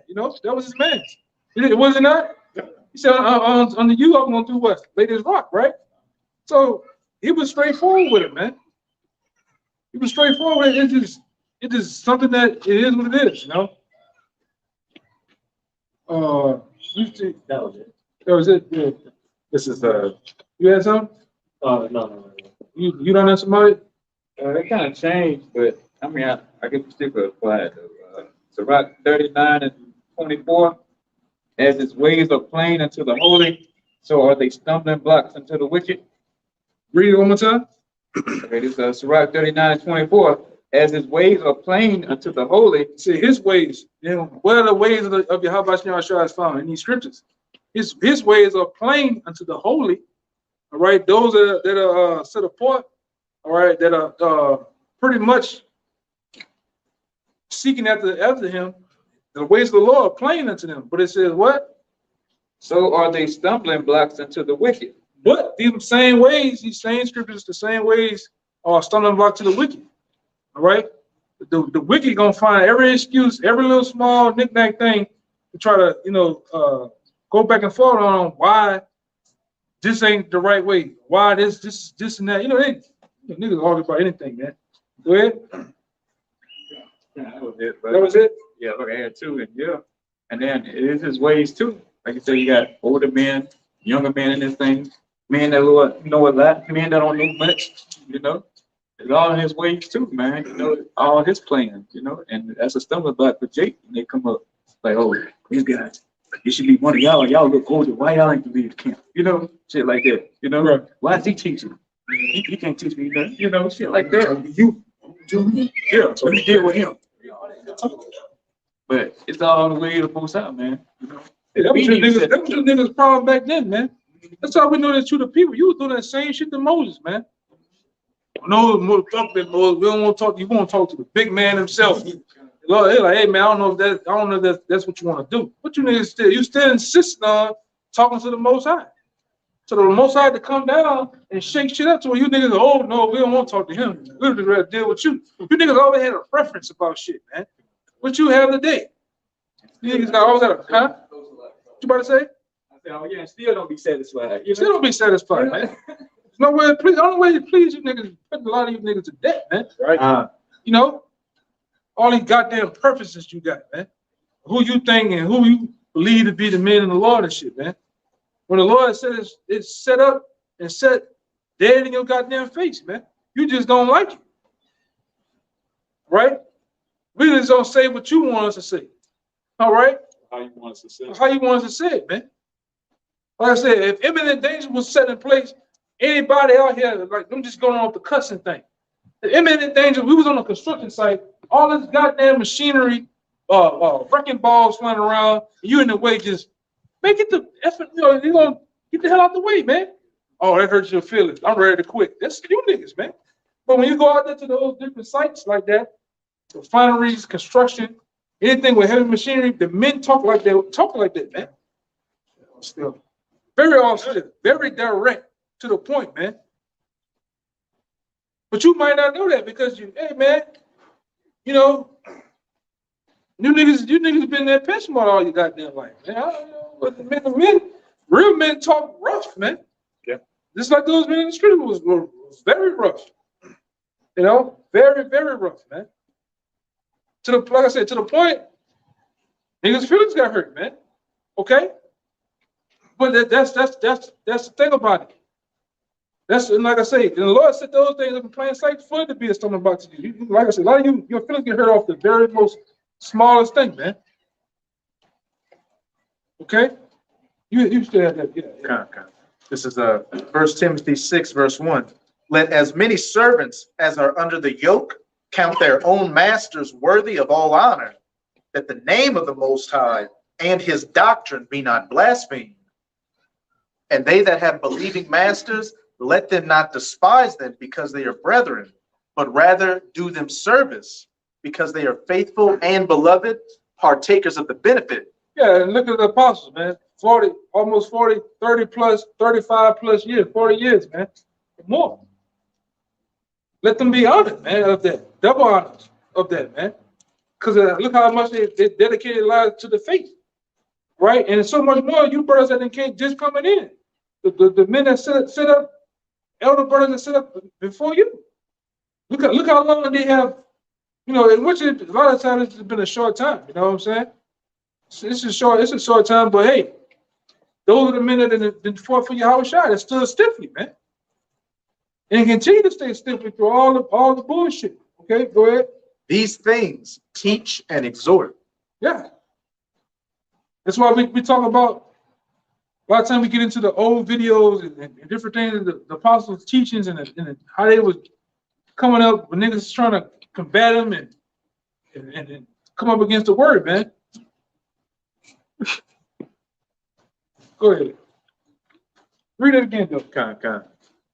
This is 1 Timothy 6 and 1.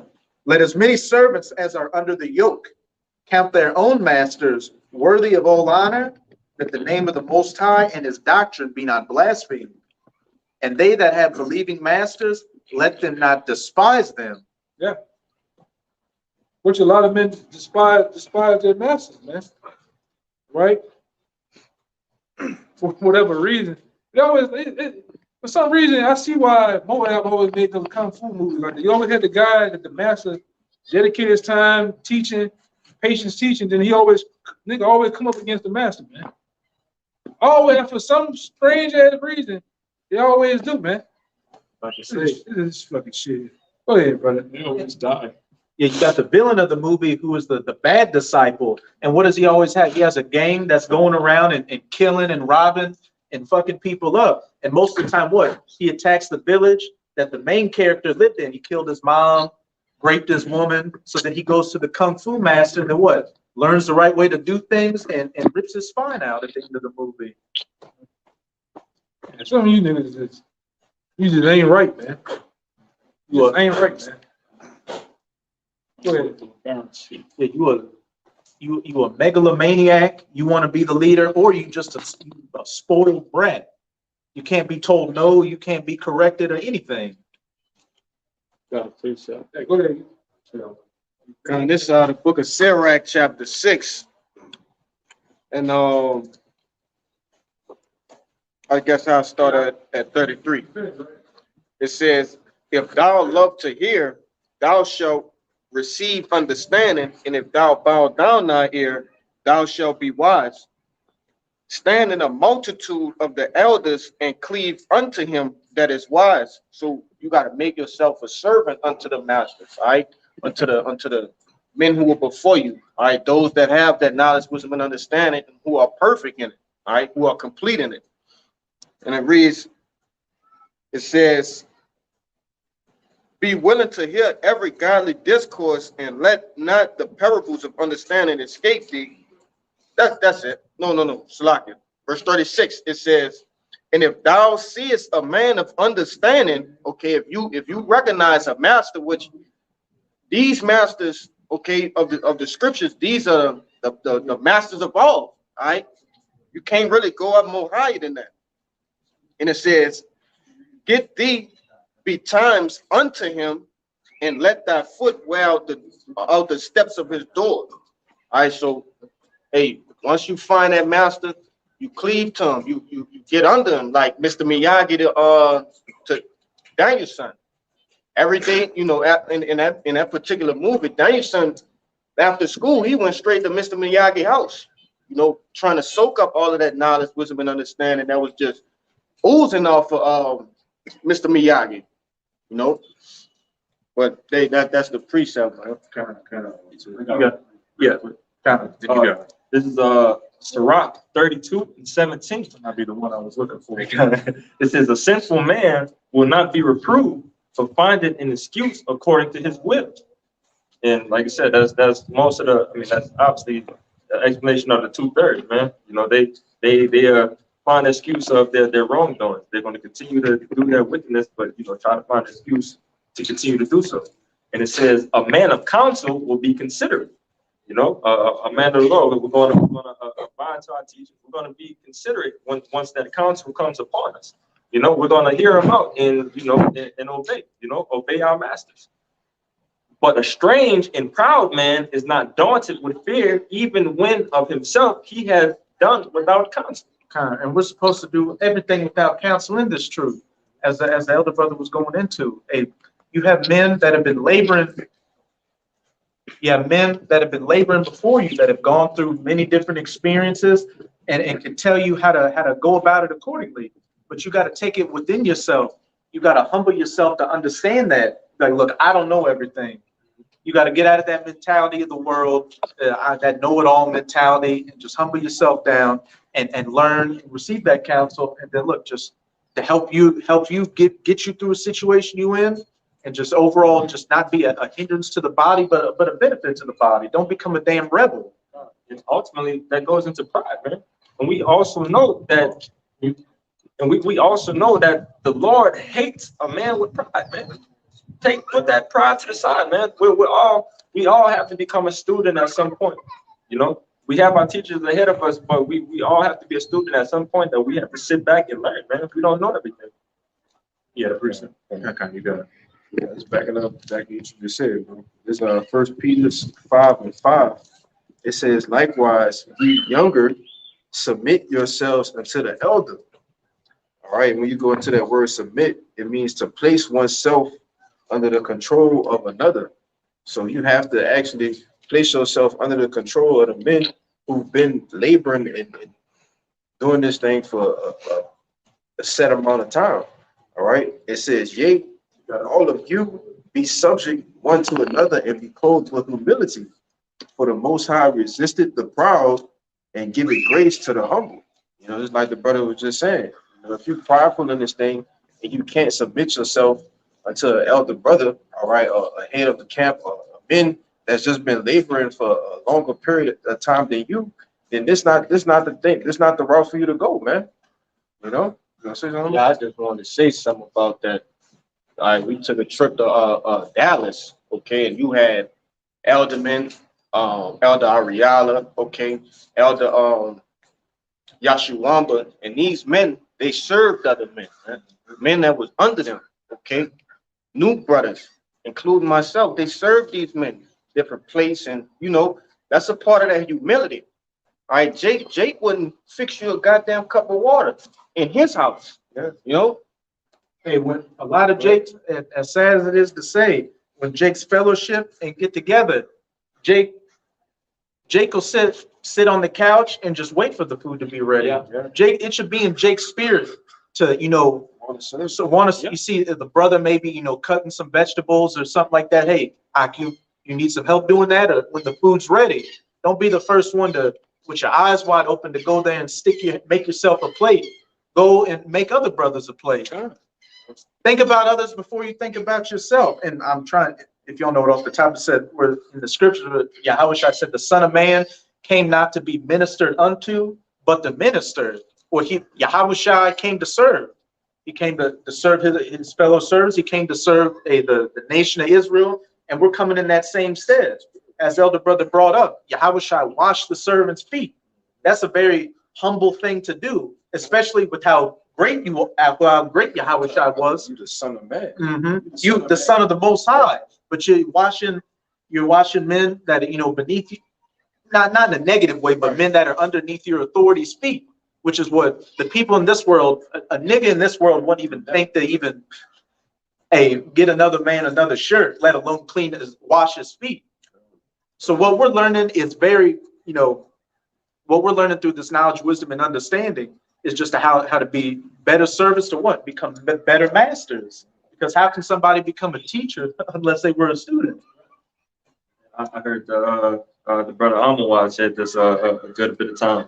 He learned more. He learned a lot more teaching, rather than I'm not going to put words in the brother's mouth, but just him teaching alone, being that teacher, that helps him learn a good bit more. It's beneficial of being that master and also being a student. Kind of. That's Sirach 32, verse 9.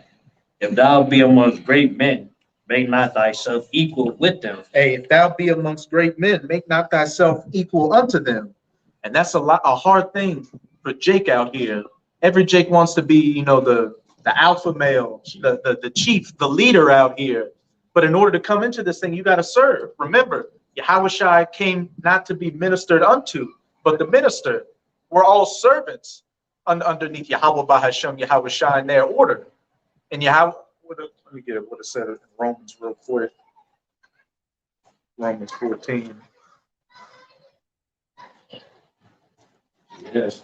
Yeah, a lot of people want to be the top notch, big gin. Like big gin. Yeah, it would be him. Yeah. But don't know what it takes to be that. You know what I'm saying?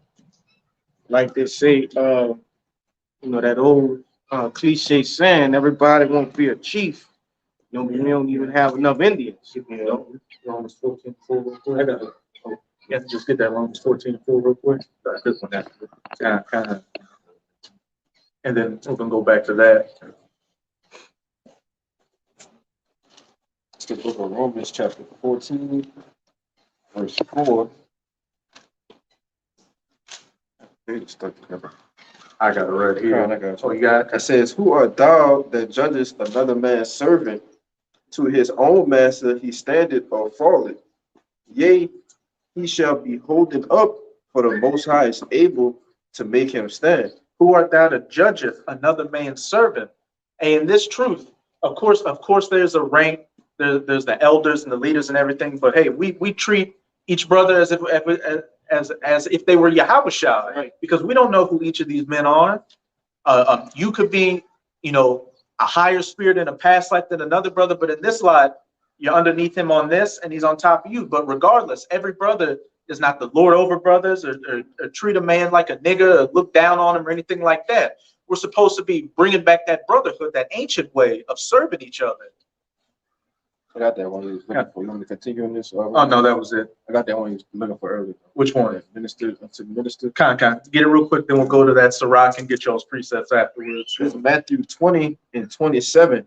It says, and whosoever will be chief among you, let him be your servant, even as the Son of Man came not to be ministered unto, but to minister, and to give his life a ransom for many. And I believe if you read up, the reason Yahushua said that is because all the disciples were asking, they're in an argument on who was the greatest amongst them. And what did Yahushua say? If a brother can find me that one in Sirach where it says, the greater thou art, humble thyself. What did Yahushua say? Reread it out, Baba Kasha. All right. It says, and you start off from the top. Kind. It's Matthew 20 and 27. It says, and whosoever will be chief among you, let him be your servant. Whosoever shall be chief among you, let him be your servant. If the brother got that one in Sirach, it says, the greater you are, the more humble yourself. And that's You got it? Yeah. Okay. This is the book of Ecclesiasticus, chapter 3 and 18. It says, "The greater thou art, the more humble thyself." And what does it say in the scriptures? Wisdom and knowledge puffeth up. Because we've got think about it, just understand this statement. We have the truth to everything in existence.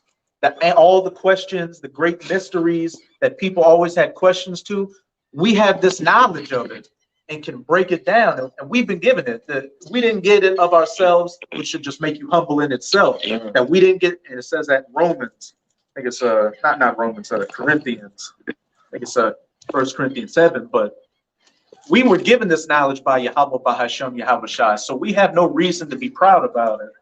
We should be humble in the fact that we were called to have an opportunity to be chosen and be of that elect number to preach this word. So with that, that should keep you humble and want to serve your brother and listen to, hey, not just look at this thing as going out and cutting the white man and cutting the nigger woman or anything like that, but actually learning the other parts of the scriptures, hey, the brotherhood aspects of it, the discipline aspects of it, which is important. That's what builds a nation. The discipline and the knowledge, wisdom, and understanding of how to work amongst your brothers accordingly. It goes into that, brother. This is I'm gonna read it from the top again. This is Ecclesiasticus chapter 3 and 18. It says, "The greater thou art, the more humble thyself, and thou shalt find favor before the Lord. Many are in high place and of renown, but mysteries are revealed unto the meek." 6 and 7. Read that again, Baba Kashan. Verse 19.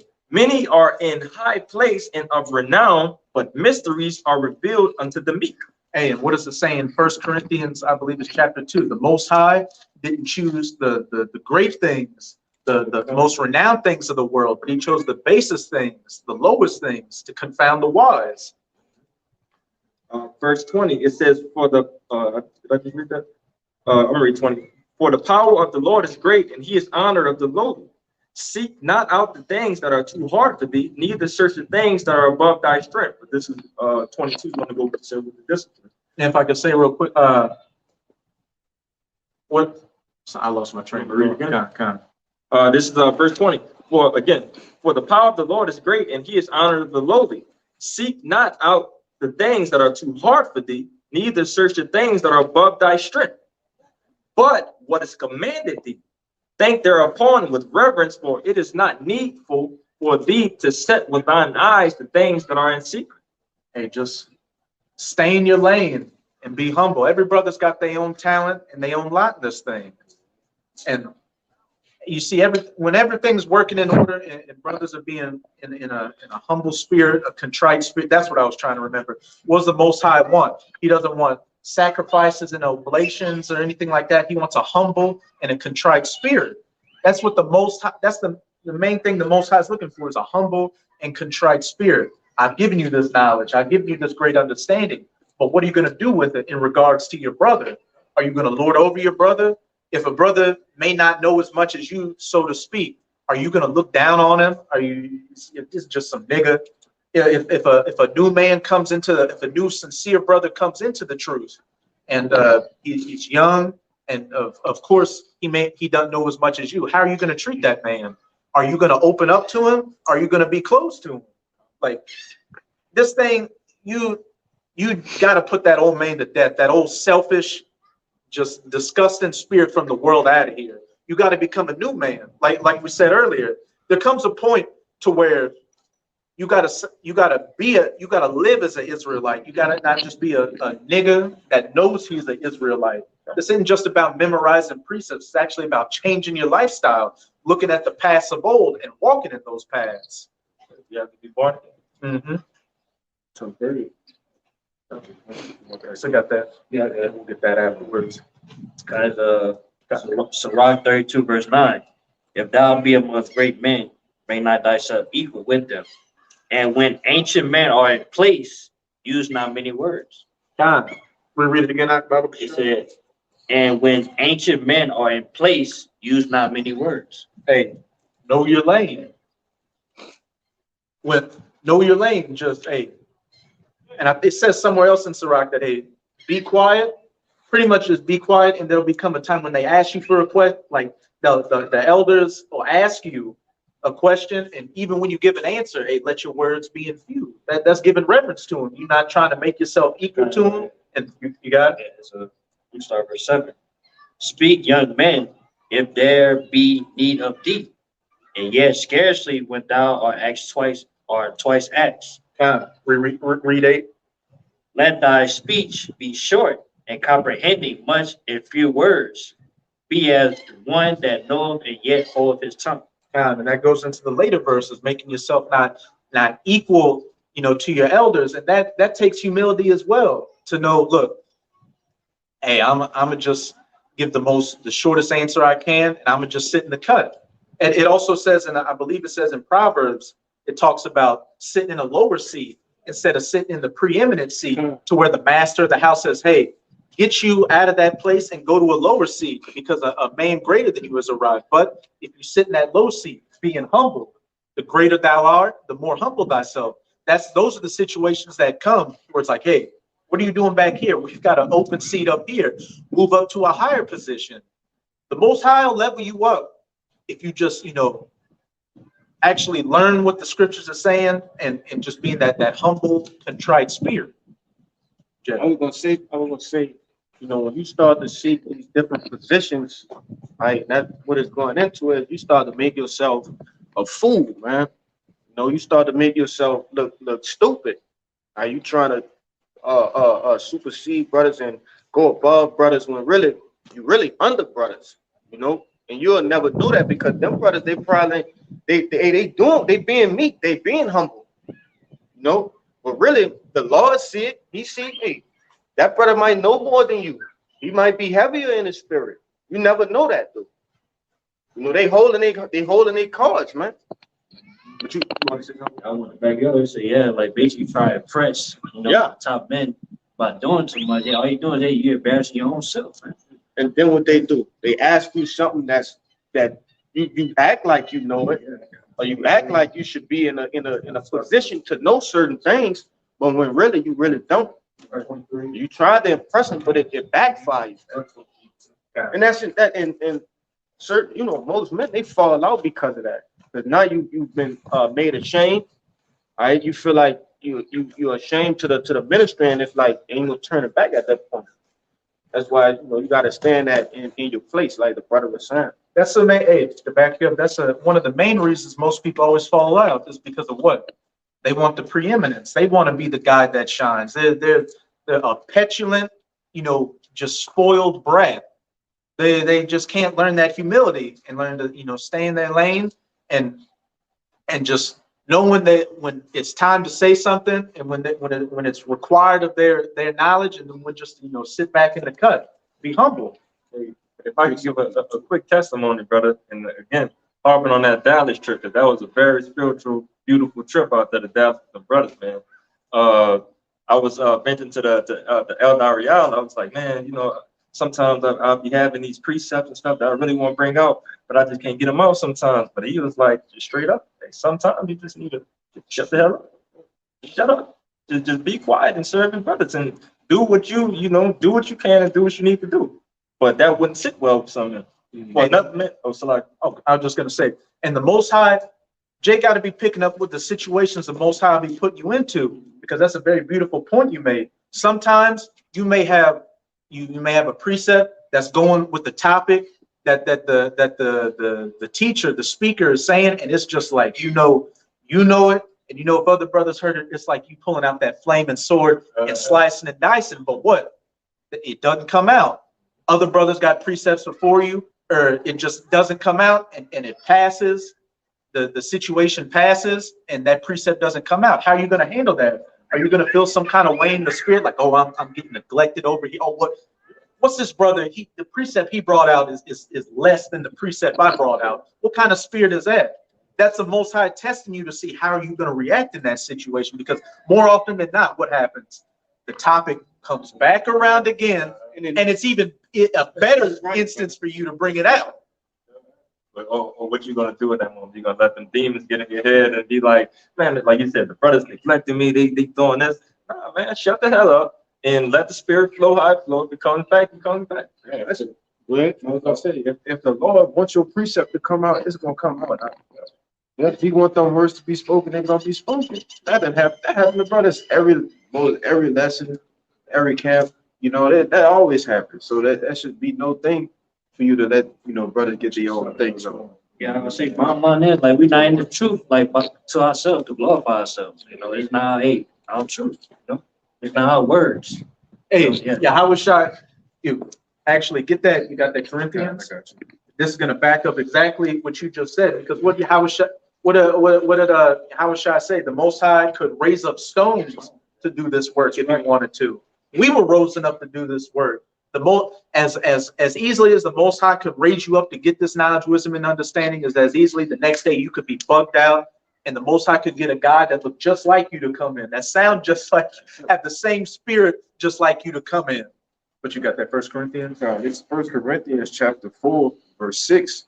It says, "And these things, brethren, I have in a figure transferred to myself and to Apollos for your sakes, that ye might learn in us not to think of men above that which is written, that one of you be puffed up for one against another."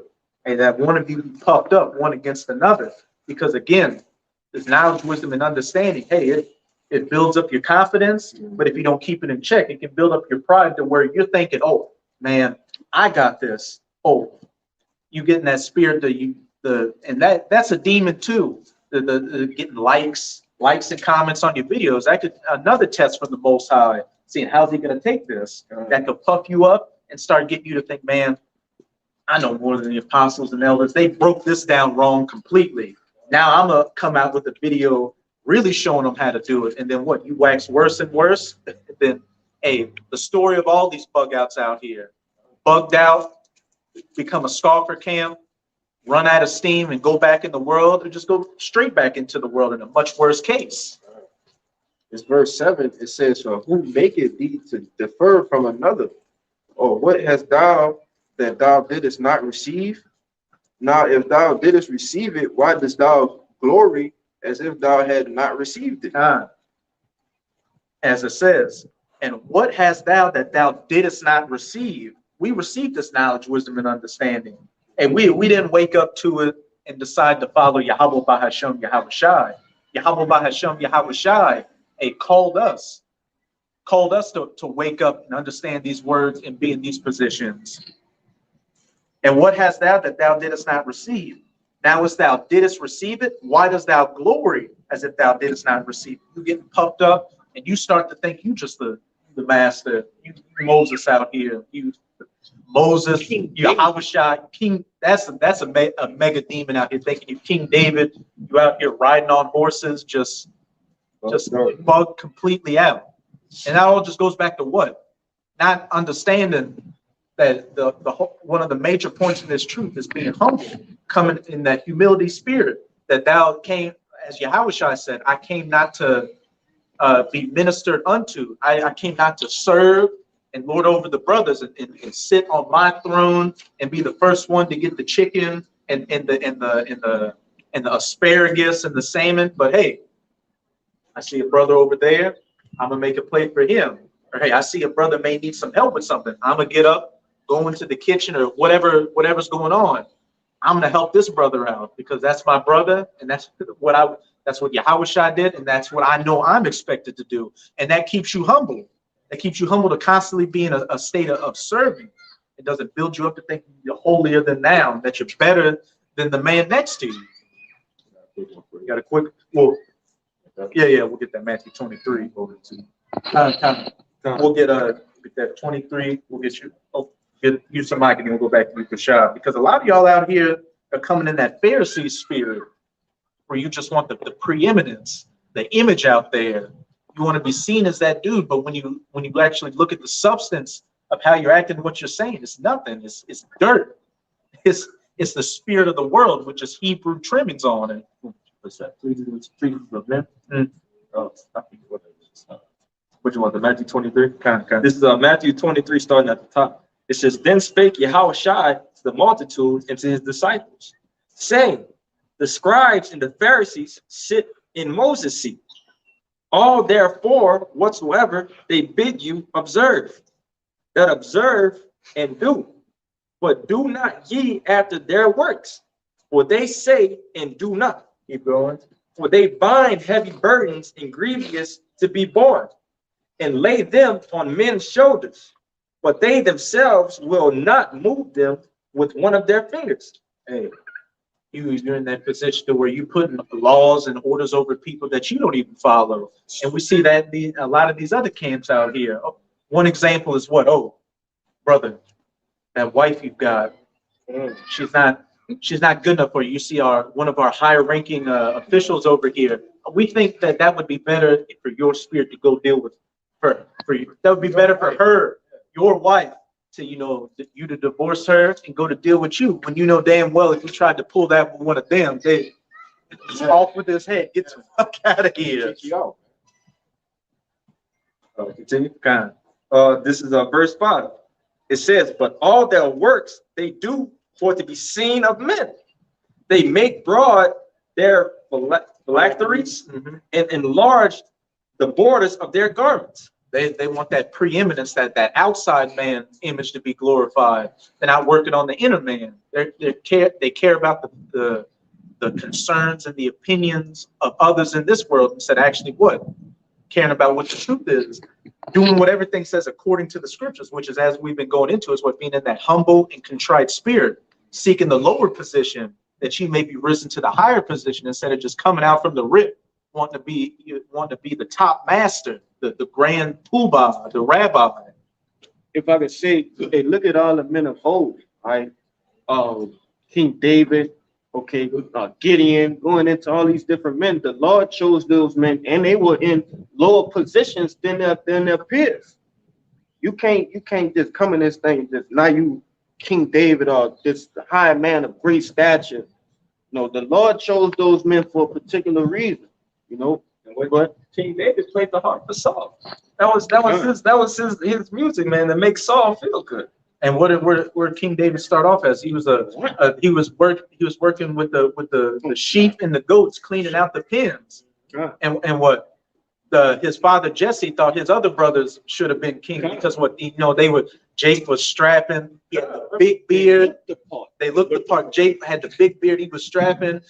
Jake was in there with the. I'm not saying they were flexing to do it, but Jake. Hold on, Jake. The older brothers had that that outward appearance. What Jake would think, oh, that's clearly the king. What the king would look like. But the prophet Samuel, through the spirit of Yahweh by Shem Yahushua, said, hey, they didn't even bring David out there. It's like, oh, he's clean. Don't worry about David. Yeah. But where's the other son that I know you have? Oh, David. And then they brought David in, and then what? David was the one that was chosen to be king. Look at Moses. He didn't want, when the Most High came to him, he didn't want the position. He said, I'm not eloquent of speech, I'm lowly and all that, but the Most High was like, no, I want you in this position. And many times Moses was like, man, why did you put me in this position? It would be better if you just kill me. I can't deal with it. But hey, the Most High put him in that position, just like the point you were making. Many of these different men weren't looked at as what Jake would expect to come to be as the leaders, but they are the ones that were set up in those positions. Why? Because that's a humble spirit to be in, to not want power. You're not the one that wants power, but what? You're the one that gets put into that position because you can handle it. But you had a point? I got a precept. This is King David speaking right here. This Psalms 84 verse 10. For a day in thy course is better than 1,000. That's a beautiful precept. That's what I say. Hey, this is the point. I had rather be a doorkeeper in the house of my power than to dwell in the tents of wickedness. That's one of the most beautiful precepts out there. Here's King David, the king of Israel, the man after the Most High's heart, saying, I would be content being a doorkeeper in the kingdom of heaven. When you got Jakes out here, and you got some Jakes out here when it comes to the 144,000, you know what? I want to be number 10 in the 144,000. As long as I'm not 143,999, just making it is enough. And David, that's a humble spirit. David was coming and just holding the door, showing, look, as long as I'm a part of the program, I'm gonna get in where I fit in, and I'm completely happy with that position. What Yeah. I would say, yeah, it's a reward, just helping the righteous man. So just being a help that's a reward there. Again, the Son of Man came not to be ministered unto, but to minister unto others. But keep going in that 23. This is again Matthew 23, verse 6. Red letters Yahweh speaking still. And love the uppermost rooms at feasts and the chief seats at and love the uppermost rooms at feasts and the chief seats in the synagogues. They want to sit at that head table. Again, their first mindset is being in that position of preeminence. I gotta be seen, because just look at me. I got the garments, I got the gold, I got the beard on point, everything. So why should I not be in that position? That's not the spirit we should be coming in. And the spirit we should be coming in is that humble and that contrite spirit. Again, keep bringing it up.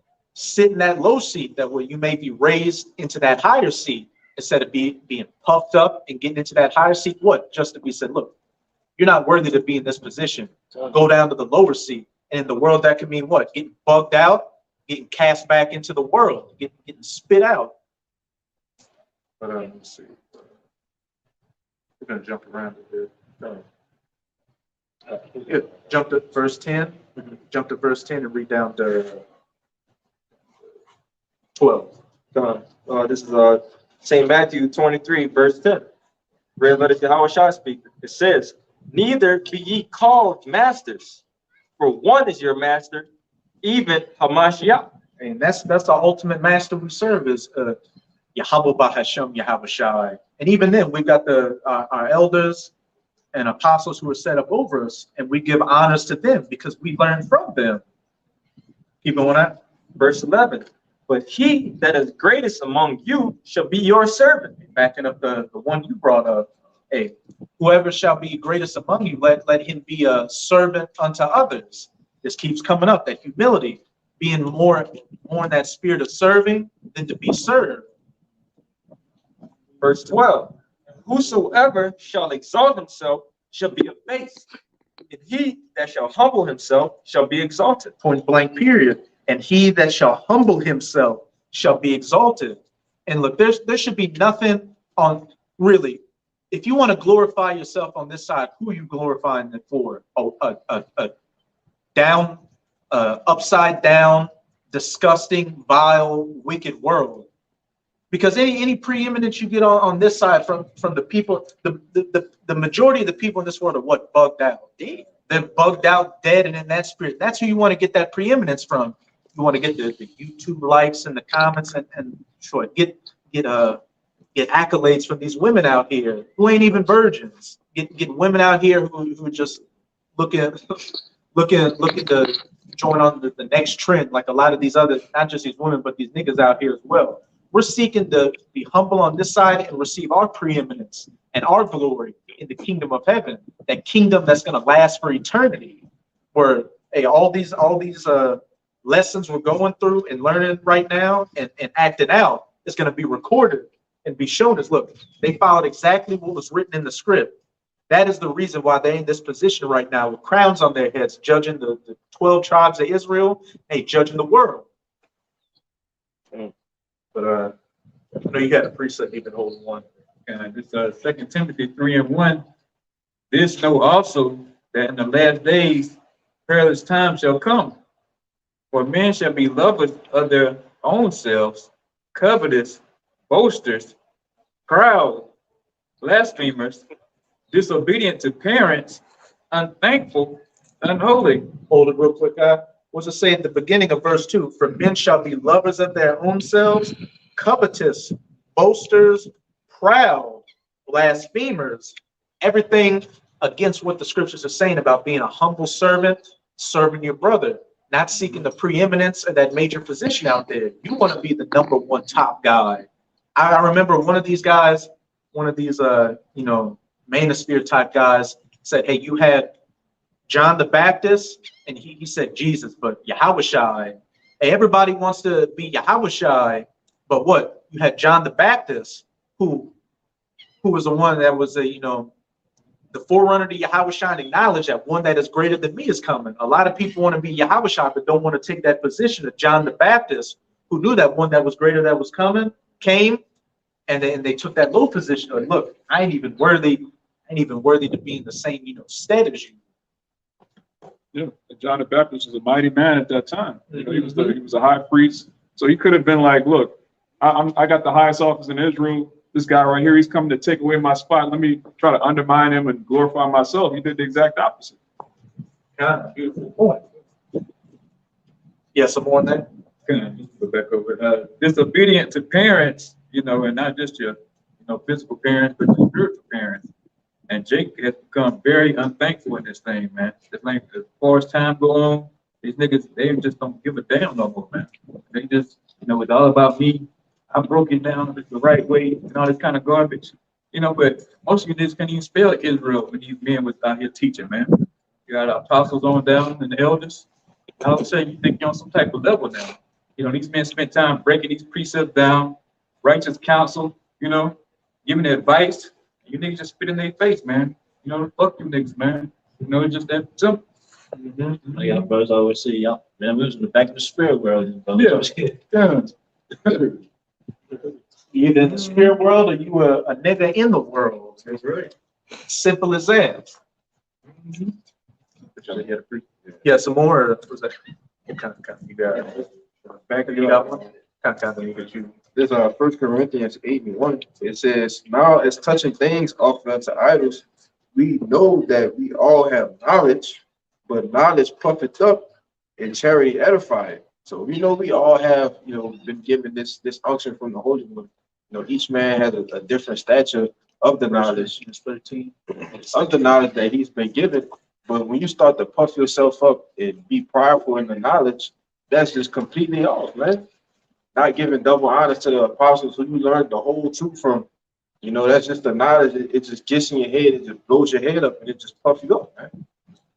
Kind of. We got one to back that up perfectly. It's 1 Corinthians 13. We'll read that precept though. There's 1 Corinthians 8:1. It says, now as touching things offered unto idols, we know that we all have knowledge. Knowledge puffeth up, but charity edifieth. But charity edifieth. And charity can go into a whole host of things. Helping out a brother, that's charity. Hey, actually giving alms, that's charity. Being in a humble position, charity. Just being brotherly. I think when you go into that word charity, it talks about something along the lines of brotherly love. But that 1 Corinthians 13 is going to back that precept up perfectly. So you could be out there with the preeminence and the greatest knowledge, the biggest shoulder pads on your garments, the gold headband, everything. But as it's about to say, It's 1 Corinthians chapter 13:1. It says, though I speak with the tongues of men and of angels and have not charity, I am become as sounding brass or tinkling cymbal. And though hold on real quick. As it says, though I speak with the tongues of men and of angels, multiple languages out here. You're able to do 2-hour-long videos, Spanish, French, the Hebrew, and everything. And have not charity, I am become a sounding brass or a tinkling cymbal. It just, say you got a drumstick and you just hitting a cymbal, just making a noise that ain't even on beat, a noise that ain't even on rhythm. You're just loud noise out here that nobody wants to hear because you're just a headache. You're just a proud asshole out here. Oh, I've got 15 precepts. Oh, hold on a second. That brother, don't bring that out. I have more knowledge on this issue than you. Just asshole out here. A lot of you jakes out here are assholes. You're assholes, you're betas, and weirdos, simps. Everything just completely contrary to actually being a man of the Lord. And the Most High getting ready to cut a lot of y'all off, and it's well deserved. A lot of y'all just need instead of a great reset, you need a hard reset. You got that word, charity? Kind of. that's the word charity in the Strong's is agape. It says affection, goodwill, love, benevolence or brotherly love. Time. Hey, affection, goodwill. And what is goodwill? Hey, ministering unto your brothers, actually being a brother, looking to your brother's well-being more than to your own well-being. Love, and we know what love is according to the scriptures, found the law, statutes, and commandments. Treating your brother accordingly through the law, statutes, and commandments, which is the right way to treat anybody, because what does it teach you to do? Not to steal from your brother, not to kill your brother, not to sleep with your brother's wife, not to have an evil eye towards your brother, all that. So that charity, and the last thing just sums it up, brotherly love. Keep going in that 1 Corinthians 13. God, this 1 Corinthians 13:2, it says, and though I have the gift of prophecy and understand all mysteries and all knowledge, and though I have all faith, so that I could move mountains, so that I can remove mountains, and have not charity, I am nothing. Point blank, period. Though you have the gift of prophecy, you understand all mysteries and knowledges. You what somebody who's looking on the outside would see as, oh, he's the super Israelite. He can go through the scriptures. He can slice and dice people. His beard's not lined up, but it's pretty sharp. He got the best garment out there. He just looks like a superhero Israelite, like he's already in the kingdom. If you have not charity, that brotherly love, that goodwill, and that benevolence, he's nothing. He's worthless. And we've seen, again, constant examples of Jakes out here who so-called fit the role of what people think is an Israelite, but where are they at now? A bugged out weirdo in the world doing YouTube videos on cooking or having green hair, tattoos, just a whole host of characters we can go into. But the point being, if you have not that humility, that charity, that brotherly love, coming in that spirit of actually serving instead of being served, sooner rather than later, your ass is going to be out of here. Yeah, I wanted to say, like, all those gifts that the brothers read on verse 2, it ain't gonna matter because we have faith, because at this point it's gonna happen already. Probably it's gonna happen. So it ain't no point that then Lord's about to shut this ministry down anyway. You know, so that all the knowledge, faith, and what's it else? Prophecy, Give mysteries and knowledge. Knowledge, yeah, because so it's gonna be everywhere. It's gonna be seen already. So ain't no point of us knowing it. But what's gonna last? Charity, brotherly love. Hey, we gonna show brotherly love in the kingdom. What do you think the kingdom of heaven is? Being brotherly. That a brotherhood. That is the kingdom of heaven. Yeah, ain't nobody gonna go into the kingdom of heaven just being a solo nigga out here, a solo king out here. The king, where the 144,000 are what? Going to be a council of brothers with the ultimate brother Yahushua governing over the world on one accord. In the back of what you just said, all these things that Jake takes as what the truth is about, being seen on the camera, flexing with the armbands on, doing 2-hour videos with 1,400 likes and 2,000 comments. That's about to be cut off. And again, going back to that 1 Corinthians 4, we weren't given this knowledge. The Most High gave us this knowledge. So what do we have to be proud and puff ourselves up about? As easily as we got it, is as easily as the Most High can take it from you just like that. And that's a humbling thing in itself. Just to be hired, you could have just did a great lesson, a great whatever. And then the next day, you just don't believe in the truth anymore. You think that the earth is flat. You think Esau isn't the white man. You think everybody can be saved. All of that. But I know you had that precept. We'll get your precept, and then I'm one. Then we got you. It's for Jake that trying to seek that higher seat on this side. You know, it's Sirach 7:4. Seek not of the Lord preeminence, neither of the king's seat of honor. That's the claim right there. You're not going to seek that higher seat on this side. Verse 5. Justify not thyself before the Lord, and boast not of thy wisdom before the king. And also, I'm just going to say real quick. And it says, I believe it says in the New Testament somewhere too, where it's like, hey, the Most High may put you in a position to where you're right, but you may get rebuked as if you were wrong about it, just so the Most High can see how you can take that situation. Are you going to take the load? Like, look, I'm going to cast my lots on the Lord and just let it handle out that way. And look, The brother may come to you an hour later, a couple of days, saying, look, I see where it was from your position. You were right. But the point being is you were put in that position to see how you're going to react to it, what kind of character you have about it, what kind of humility you have about it. To back that up, what we've been kept going into, not seeking that seat of preeminence first, but taking that low seat. So what? You may be raised up to that higher seat. Yeah, I'm gonna make fun with it, say, boast not of thy wisdom before the king. Yeah, basically, yeah, don't boast in yourself just because you're in the camp, you bring out certain precepts. You know what I'm saying? You know all this knowledge of the scriptures, because hey, it's gonna be taken away from us easy. You know, without the Lord's mercy. You know, that's why we in this show, because of the Lord's mercies, man. Or not supposed to be in that spirit of that Jacob, the Israelite in the New Testament, we say, hey, I fast, I pray, that he claims of his righteousness, but hey, that perfect. Yeah, it could be in that spirit of hey. No. And we said, yeah, the Pharisees, yeah. I believe the other guy was a publican. Yeah, publican, yeah. The Pharisees came and he was like, Lord, he was pretty much in a proud spirit. I don't need to repent for anything. I fast 2 days out of the week. I'm on point. I do all this, that, and the other. And the publican was like them. I'm not like them. And the publican was just like, man, I'm gonna just speak plain. I'm fucked up. Look, I need mercy. Look, whatever you can do to help me out, help me out. And that's the spirit we should be coming in, because hey, we can't keep the law, statutes, and commandments at all on this side.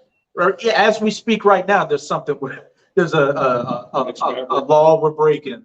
So that puts us in a humbling spirit, though, that we need Yahweh by Hashem, Yahweh Shai, to get us through our everyday trials and tribulations. Because one day you could be good, and the next day what? Demons start plaguing your mind, and you go off, and you just, man, I can't, even if as Paul said in Romans 7, I want to do right, but my body just does wickedly. You could be prophesying and polyester draws, 60% polyester, 40% cotton, talking about you need to keep all the laws, you need to keep everything. Like your drawers got mixed fabric. Like, what are you talking about? They're saying the law, and then a sodomite just walks by while they're holding him. What are you supposed to do to him? Exactly. Yeah, some more in there? Yeah, I got some verse 6. Seek not to be a judge, being not able to take away iniquity, lest any time thou fear the person of the mighty and a stumbling block in the way of thy uprightness. And seek not to be a judge, what, over your brother? Going back to that Romans 14:4, who, I don't want to paraphrase it. Yeah, basically, yeah, don't try to seek a higher seat if you're not able to handle that, you know, the tax of it. Who art thou that judgest another man's servant? To his own master he standeth or falleth. They should be negatively judging brothers out here, looking at him with an evil eye or anything like that, thinking you better than the other man, because that man is not your servant. We're all servants of Yahweh by Hashem, Yahweh Shai.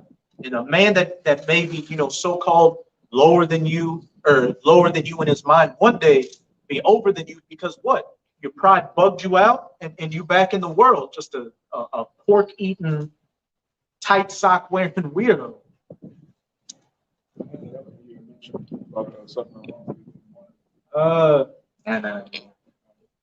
Yeah, another one though. Kind. I know. Yeah, you go. So, Sirach 3,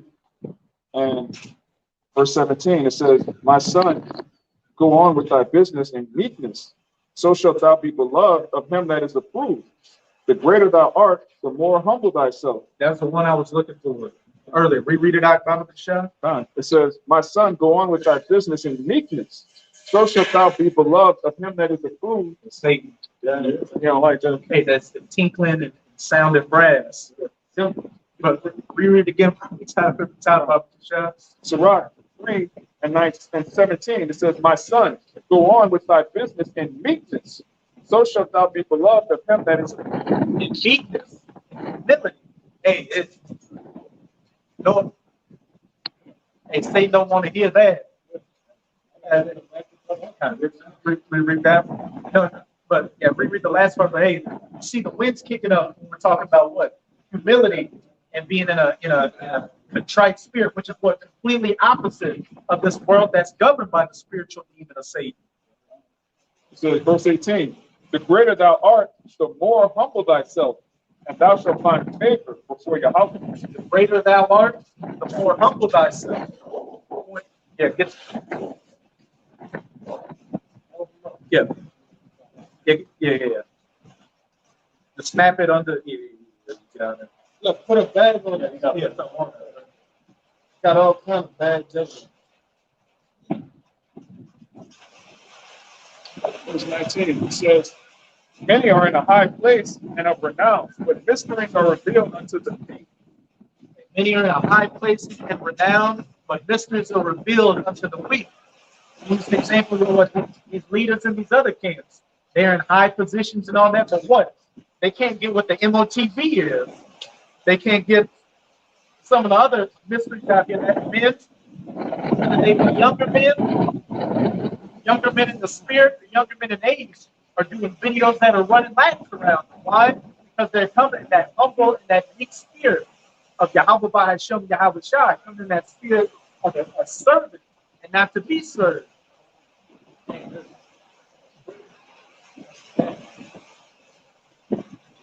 You have to more than that, or you got it. And then you got it. It's the book of Psalms, chapter 37, and verse 11. Getting straight to the point, it says, but the meek shall inherit the earth, and shall delight themselves in the abundance of peace. The meek shall inherit what? The earth, the new earth to come. The lowly on this side, those that stood firm and stiffly for the name of Yahweh Bahasham Yahweh Shai, being a brother and doing everything that was actually commanded to be done, are going to inherit the new earth to come, being the chief rulers in it. Right? Reading in the NLT, it says, the lowly will possess the land and will live in peace and in prosperity. The lowly will possess the land. But in that time, what are they going to be? In the high position. We got to take the low right now. Lord. Yeah. God. Hey. God. I'm almost getting. God. Hey. So. Hey, the spirits are getting riled up. The proud spirits out there. And that's what a lot of you niggas are out here, like a proud wind that's trying to blow everything down. But look, the words of Yahweh Bahasham Yahweh Shai, they are going to stand firm in it. Is that it on that? That's it. You got it, somebody. Don't get blown away. First Peter 4:8, and above all things, have fervent charity among yourselves. But charity shall cover the multitude of sins. We read it out, Papa Shah. And above all things, this First Peter 4:8, and above all things, have fervent charity among yourselves.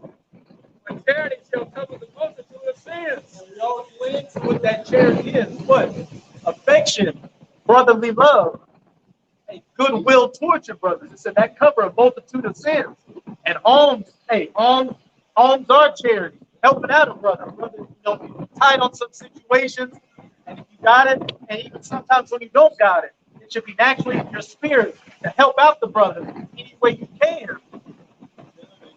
That's what the most high love. They brothers that dwell in unity. I think that's Psalms 103. Yeah, and fervent too, without ceasing, man. So Without ceasing. Yeah, continue to do it to your brother and use hospitality one to another without grudging. And use hospitality one to another without grudging. The Most High loves a cheerful giver. Like everything you do should be coming in the spirit and love. Like you don't be. Once you do something to a brother, you don't get a second thought about it. It's like, man, I didn't want to spend that. I didn't want to get that. I don't want to do this, that, and the other. You're just grudging on it. The Most High sees that in your spirit and knows you're faking the funk. You're actually not being genuine in it. God. Was that it? God. This is the book of St. Matthew 22:36. It says, Master, which is the great commandment? Which is the great commandment in the law? And Yahweh Shai said unto him, Thou shalt love the Lord thy power with all thy heart, and with all thy soul, and with all thy mind. This is the first and greatest commandment. And the second is like unto it. Thou shalt love thy neighbor as thyself. On these two commandments hang all the law of the prophets. Because the Most High command us to do, to love our brothers as ourselves and treat them accordingly. And so if you love the Most High, which is the first commandment he said, you're automatically following the second. And that goes into being a humble, contrite spirit. Again, being more ready to serve than to be served out here. Like I asked you, brother, the faith in Yahweh Hashem Yahushua and brotherly love, man, that's a 1-2. That's a 1-2 combination right there. The faith, first and foremost, is something that you need to have from the beginning. That's your job. The brotherly love, that's your straight. You know, that's your 1-2 that you got going on. And what was one of the major curses that happened to us? A man shall have an evil eye towards his brother. And what's always been Jake's major downfall out here? Going against each other. Jake had a good thing going, but one guy thought he could have done it better or had the preeminence over it, and what that broke the whole operation down. Us coming back into this truth, coming back into that old hope.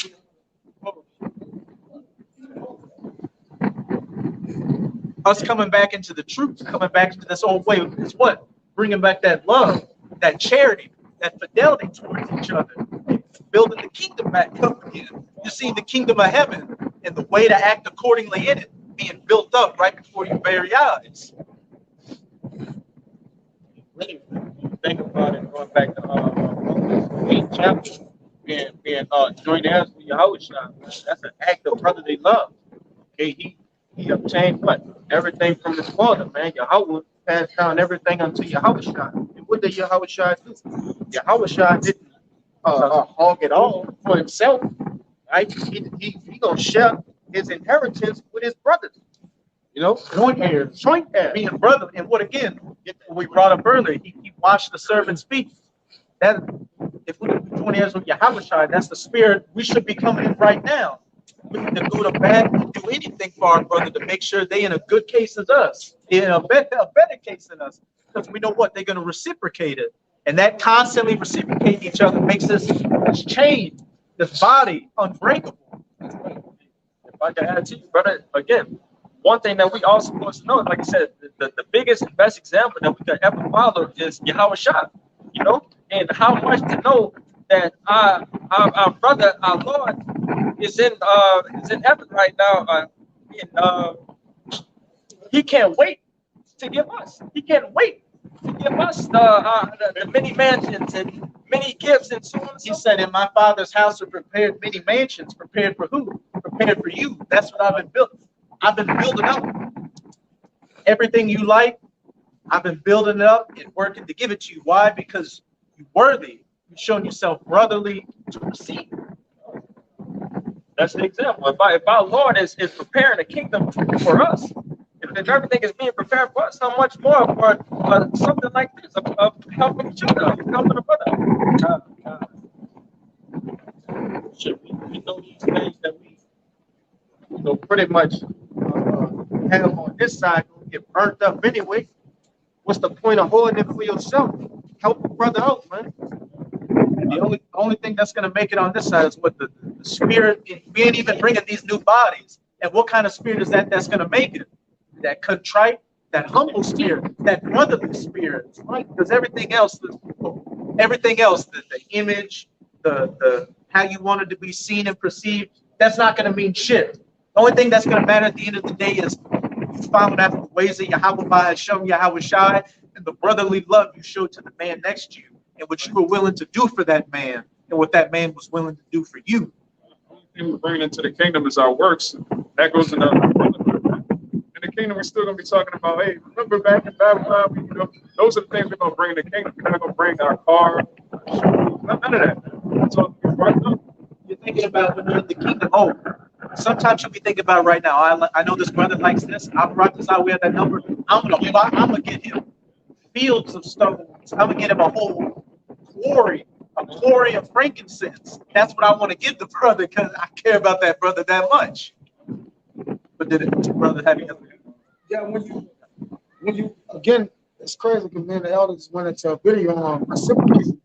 When you do those things and you get the thing, when you love somebody or want to show gratitude in such a way or token of your gratitude towards, you get him what he like. Because the gratitude is towards, like, I have gratitude or gracious towards what you like. So therefore, I want to get what you like. That's why I want gifts. I always give. If I want to give a gift, I want to get what you like. I don't want to guess at what you may want, right? I just want to get what you like. So therefore, it is a total solution. It's for you, and that's what you like. So that's a good one.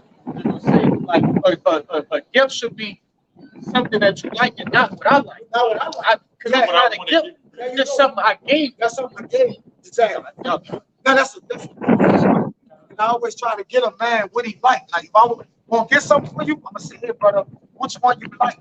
Because I know you gonna enjoy or really that's something you really want versus something I like as a surprise. Yeah, I don't want to give you a surprise. I want to give you a gift. That's right. You got it.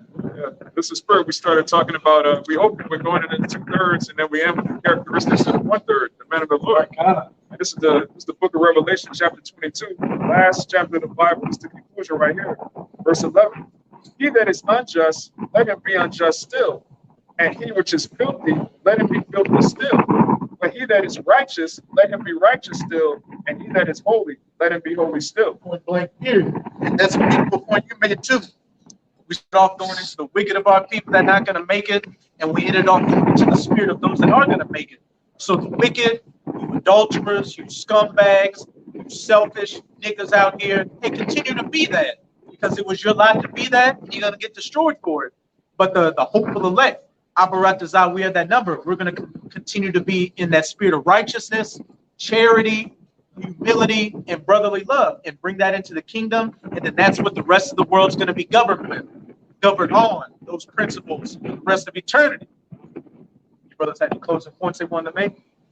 Hey, so with that, we hope the sincere Akim and Akwat out there were edified by this live camp. And again, as always, we're going to give all praises, glory, and infinite honors to Yahweh,